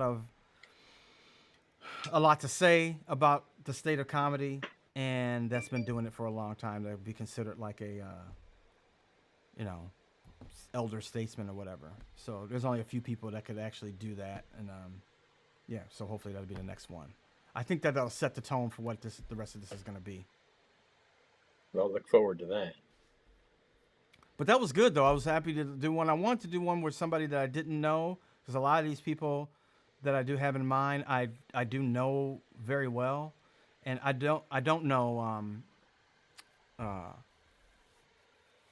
him that well. We've always run into each other. We've always been cordial, but I've never sat down and had a conversation with him like that, and that was awesome. I knew it would be. We've gotten along, but it was good to be able to have like my first ever like real sit down talk about. We've never really talked about our experience at SNL. It was nice to have that happen on camera.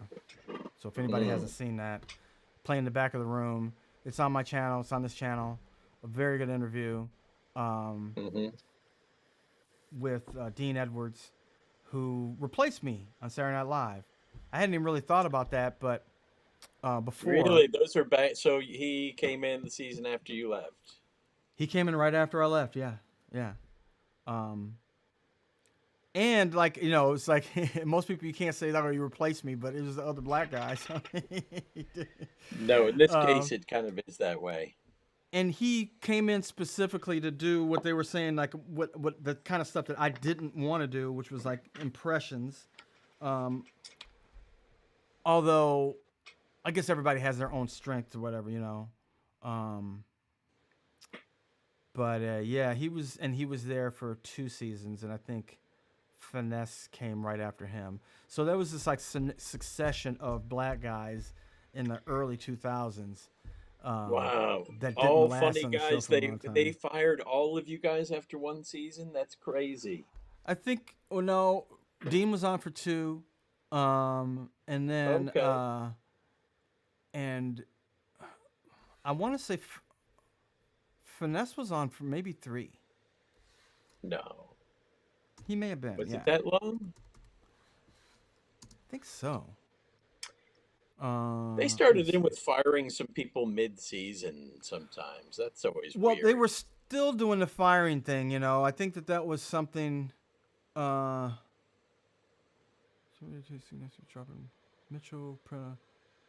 2006. So Finesse was there.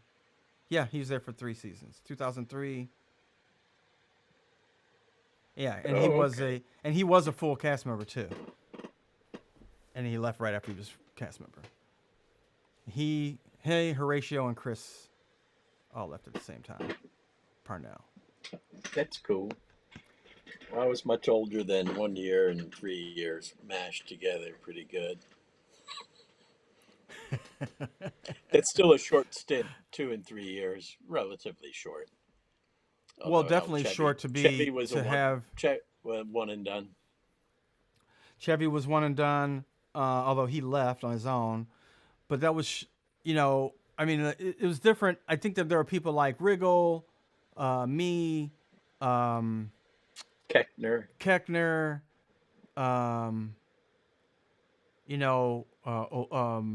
Oh, and what about like Betty Cahill?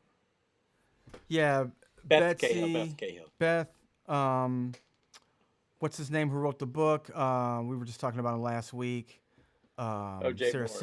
Jay Moore. They didn't Sarah give Jay Moore a Silverman. chance. He could have been. He was fine with that Dave Spade crowd, and he was a really good. He fit in He was with a really all good those impressionist guys. too. He was. Yeah. He was really the impressionist out of that whole crew. I mean, he did him the best out of that. That he really would have been the guy to a go-to impressionist, because they really didn't have a big impressionist. Everybody had like Sandler had his impressions, So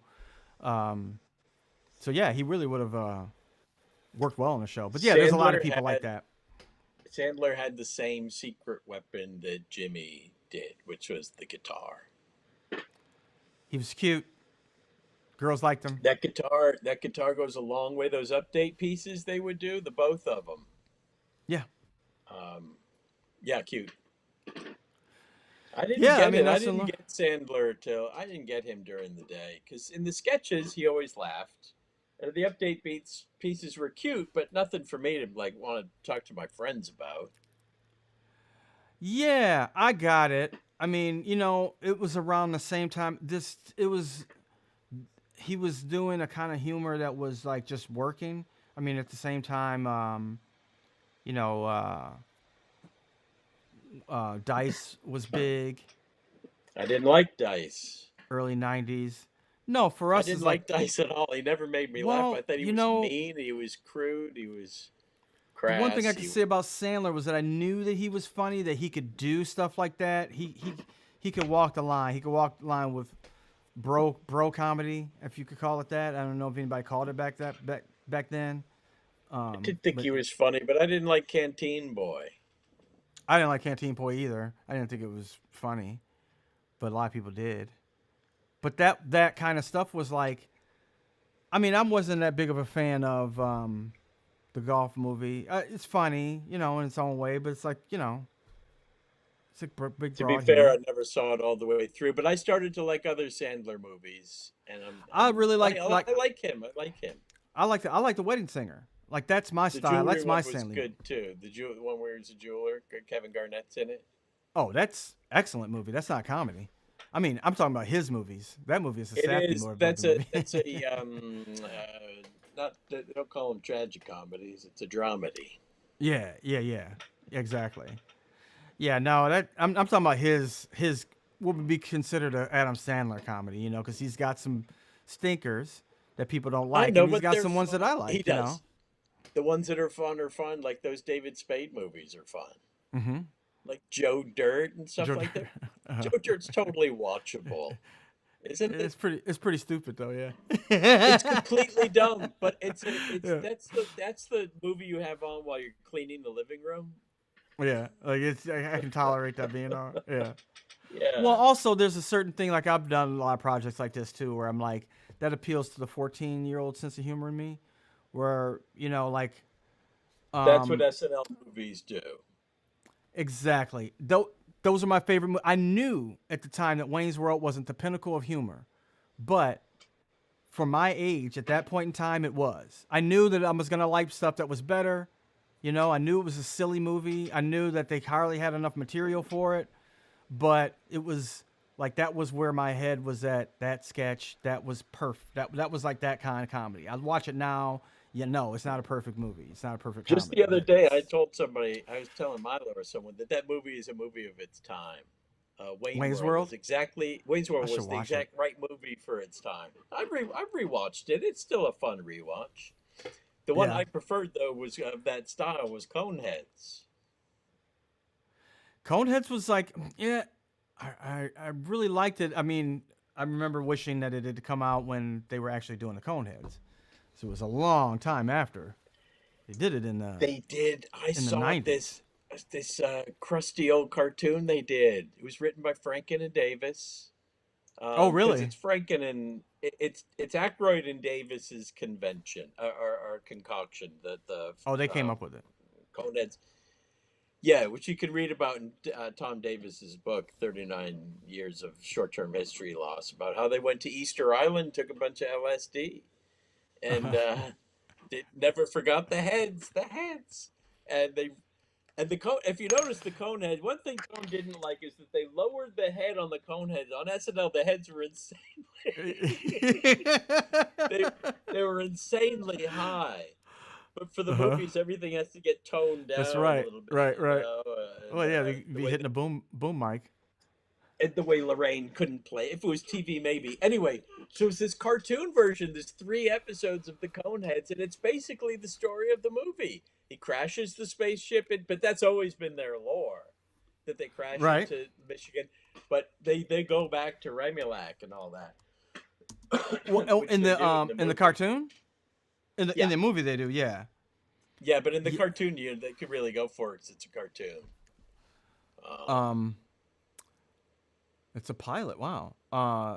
Yeah, you know, Tim Meadows is is in the Is he in movie. Coneheads? He's in the Coneheads. You Yeah. might miss him. He gets eaten by the Yes, monster. right. He gets eaten by the. So does Tom Davis. He's just because Tom is like super. He's super skinny, so it makes him look extra sad as the other guy who gets eaten. There's a lot of great. Everybody's in that movie. The whole gang. They got everybody who was alive to do. Farley's in it. He's great. They did, prepared yeah. to Mike fight for my McKeon's honor. in it. Spade. Dave Thomas. Dave Thomas got Belushi's part. Yeah. Oh, I was that can't play- him? Yeah, I can't play too much of it. Yeah, that was him. There was probably more. You know, they always shoot a bunch of extra stuff that doesn't make it into the picture. Yeah, Dave Thomas plays the High Master, Conehead. That's right. But they did get Jane Curtin. They got Dan and Jane to play the Coneheads, which is great. But Lorraine had aged out of Connie. Lorraine did get a cameo, though. That's right. I forgot about that. Yes. Yeah, they couldn't have her play the teenager.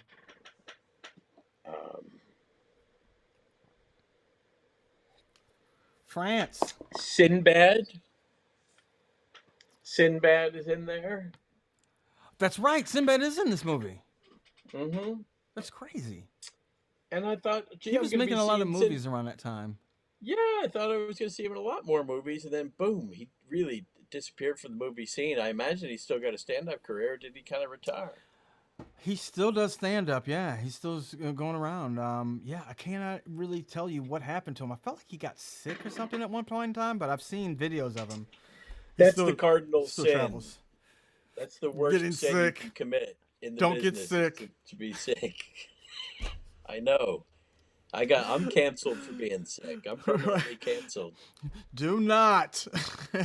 Yeah. No, that's not allowed. Yeah, no, you're not allowed. That is true. No. And I know when I say the color barrier, I know exactly what I'm talking about. That's me giving you guys a lob, waiting for you to make fun of me for it. That's what I do. That was my job in the Swarm, was to say things like that, so Sean Conroy could set me straight, and then Billy could make fun of me for it. They are doing a lot of these guys are doing a show out here. I just got a call or a text from Paul about the show that they're doing out here, which I'd like to see before I do it. But they're doing like an Armando. Yeah, they're doing like an Armando type show out here. There's a lot of people claiming to do the Armando show, right? Which I'm sure they're doing Armando form. But well, they're doing the sheer form, which is him. There used to be one Armando. That's good. Sheer should get him. Well, you know, he comes out and talks to an audience member. He does that. You know, they've been doing that kind of stuff for a long time. You know, the audience interview has taken over as the easiest and most effective opening when it comes to just pure distillation of having the audience's attention, having them not be bored and watching an opening and saying, what is this? What is going on? Not putting a monologist in the white hot spotlight. Mm-hmm. You get the interaction going between Shannon O'Neill took over doing this on the Stepfathers. There was no way we were going to ever do anything else of just those audience interviews. If you get carried away with it, you can take over the show. You got to keep it short enough so there's still something to deconstruct. You know, once you start launching it into a bit, now it's spent. Now I don't want to do it on the stage because you just explored that thing fully. Once you've explored the whole idea, it's like now to do it again is redundant. I don't want to repeat the 25 minutes you just did with that audience member. You know, it's not about acting out someone's day. Like when you do the dream, you don't repeat the dream you heard. You take that dream and you have to really run with it. You got to really heighten from it. And if they're busy heightening and being entertaining, it takes a little bit away from what's going on the stage. Well, gee, I forgot my original point. I digressed myself into a corner. Well, I'll tell you what you were talking about, but also I'll tell you that I think a lot of people were taking a page from the people that they learned from and watching ASCAT, because that would be like a completely different show. They're opening from what the actual ASCAT show. Before the monologist came out, I think Besser and Walsh might do, or Ian may do Sometimes they did 45 minutes. That's right. The intro became a set. It turned into a whole set. That was a show of its own. Yeah. Yeah. No one would listen to it. They just hung out in the green room.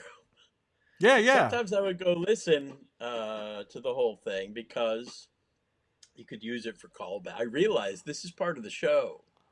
And it was well, that's the useful for thing is that sometimes it'd callbacks. be so much, the audience would be so primed and I come out and I'm like, oh, wait a minute. They've been laughing for 45 minutes at these two guys, you know, so they know what's going on. I know, You we're know? already in love with you three, and then I get introduced. Like, who the fuck is this guy? Yeah. Okay. Here are our guests, you know, or here's this guy that's going to talk for half an hour about something, you know, and you don't I know didn't him. mind.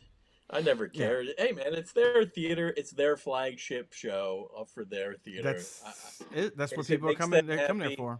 Yep. Please let him do it. Where's Sheer doing his thing? At a place called Largo. I know Largo. It seems like that's where a lot of the hot improv goes. He's been doing plenty of shows there. I see a lot of photos coming through with him and Hubel and Owen. Is that the show? Yeah. But often without Paul though. Yeah, I don't know. Maybe he's working on something, but yeah, that's the show. I was just working with some Chad, other people. Chad. in there. I was working with some other people that were working on it. Some other improvisers. I don't know. I mean, you know, let me do it. I was just talking about how much I don't want to do improv when I get old, and now I'm like, not that bad. They pull you Well, back hey. in. I looked out at the audience too. I'm like, same age. I don't feel bad. It's not kids watching this. Yeah, that's who they're drawing. And well, they should. How big is Largo? What? How many seats is that? Largo's pretty big. I think it Is might it like be 200. 100, 300? All right, It might be 200. a couple hundred. That's pretty big. Yeah. And the stage, I'm sure the stage is plenty big for improv. Sure, don't have the problems that they Oh, had at it's Franklin. oh no, Used to it's be def- Franklin is it's a pain in it's the too big. ass. I don't like that stage. Yeah. Franklin has a good vibe, Franklin. but it's Yo, like this. It's this Franklin- like love. It's fine if you're doing stand up. Yeah, Franklin was a little small. The other one was I felt a little bit too apart from the. Yeah, the other one I felt I'm was sorry. the audience was too far away.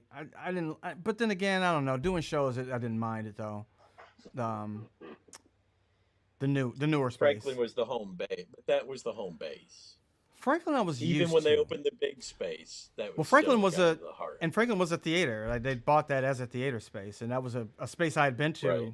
many times before that. Before UCB got it, it was more built more Oh, really? as a theater space. Yeah, it was called the Tamarind Theater. I'd been in a lot of shows there. I've done shows No, there. the spaces we took over in New York were always previous theaters. The one that they have now, I think, is one that they may have built from scratch. We always took over like the Pearl and then other and then the first one had a bar, right? Had a thing in the middle of, didn't it? Didn't have an obstruction in it. No, the first one didn't have a pole. Didn't have a pole. So many The other- theaters I had to work the second in had one a did. pole, man. The pole, you gotta. No, the second one was the one with the obstructions. Yeah. Yeah, Well, that was the one that Firehouse the had longest. obstructions too, in Toronto. Did it? Mm-hmm. Oh yeah, I guess so. Yes, Very it famous. Famously, wasn't a bad Right. seat, but they had a seat there. It was like, you want to sit behind the pole. Just for some did. It was things. fine. on You some just sides that craned. should You just stretch. had to crane. Yeah, you just had to Yeah. crane for some things, but most of the time you could see. I drove to Toronto 2 summers in a row from Florida when I was in my late teens, I want to say, and just went to the show at the Fire Hall every night. That's it. That's what I went there for. On I Jarvis, really drunk it in. it's kind of a bad neighborhood. I remember going home and like there would be like the crazy prostitutes like hanging around that neighborhood. Really? It was like the red light district of Toronto, and I it was didn't crazy notice because they it. would be like, I remember there was one that would wear a Wonder Woman costume because I stayed in that area when I first moved there. I think I was staying in a hotel right down the street from from the theater, so I'll have to walk home through the red light district. And there was one that dressed like Wonder Woman. Do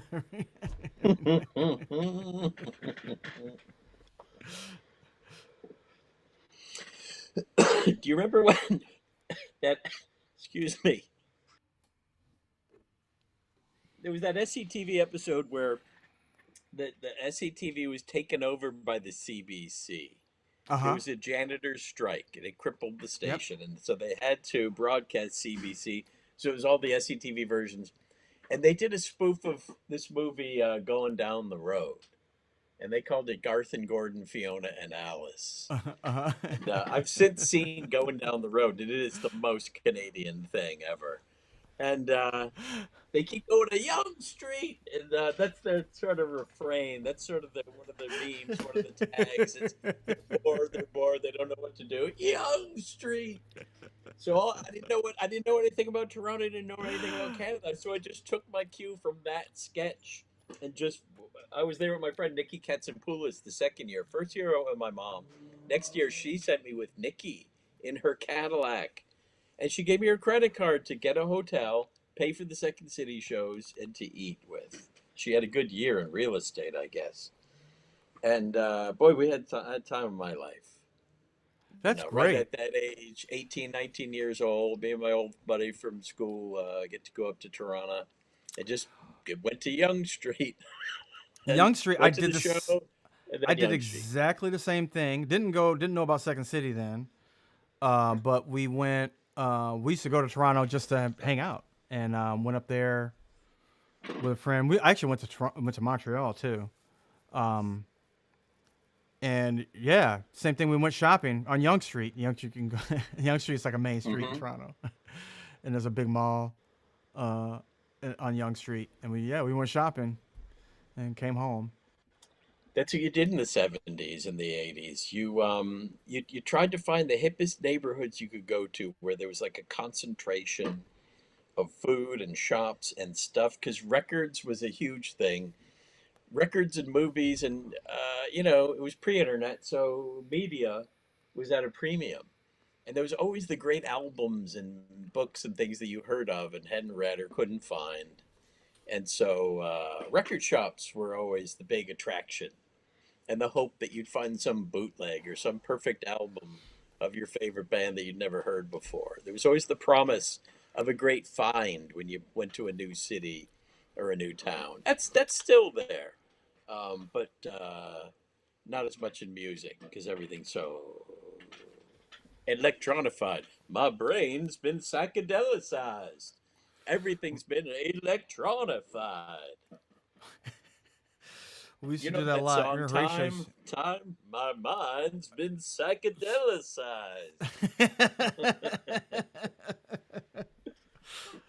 I think we're out of time. Horatio's. Yeah, I don't think he's coming back. He's not coming back. No, he's not coming back. This is like waiting for someone to come back from the wars. But I thought he texted us. Did he text me? I texted. I said, hey, come back. Oh, you texted him, told him to come back? He did not come back. He went to bed. He's late for his nap. He really I wonder needs if he just, nap, was he on his phone? He probably just lost power well, on his phone. I'll bet the washing machine fella showed up. Or that. Forgot about that, too. One or the other. Well, it's nice to see you again. Next week, do you want to do Wednesday next week? It'd have to be on the early side. What about Friday? Because I've got treatment. What about Tuesday? Tuesday would work. That's sooner. I mean, that would throw our audiences for a loop. If all of a sudden a Thursday hang goes on Tuesday, I don't know. Minds would be blown. You know what? Actually, I might be. You know what? I actually can do Thursday because I don't have. I can do Thursday. I'm wrong. So Thursday's fine. See you next week, everybody. You're good for Thursday? Yeah, I am. Yep, I'm looking at my calendar. I'm actually good for Thursday. Sweet. All right, I'm gonna do Matt Walsh's. If anybody ever listens to that, I don't even know what his podcast is, but Walsh has a podcast. Yeah. I gotta hear it. What is Me it? too. I don't know. What's he doing? I have no idea. I haven't talked to him in a long time. It's I'm been a eager to little listen to while. We usually Yeah. check in once in a while. It's been a couple months since I've heard. He's busy. He's got a lot of irons on the fire, and he's got a whole barrel of kids. Yes, that is true. Same here. Irish.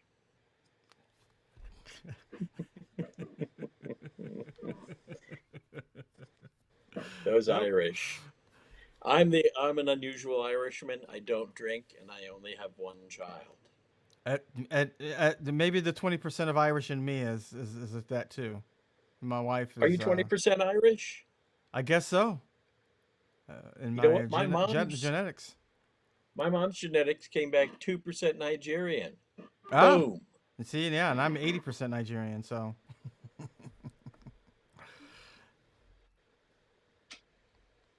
A little bit. All right, A Jerry little bit of that. Minor. All right, buddy. Good to see you. See everybody next week. Thanks for hanging out. Yeah, I'm gonna start Okay. cutting some good parts of these. So look, I'll send them to you. Okay. Oh, short. Yeah, that's a good way to go. Peace, everybody. Bye. I think there's a thing. Yeah.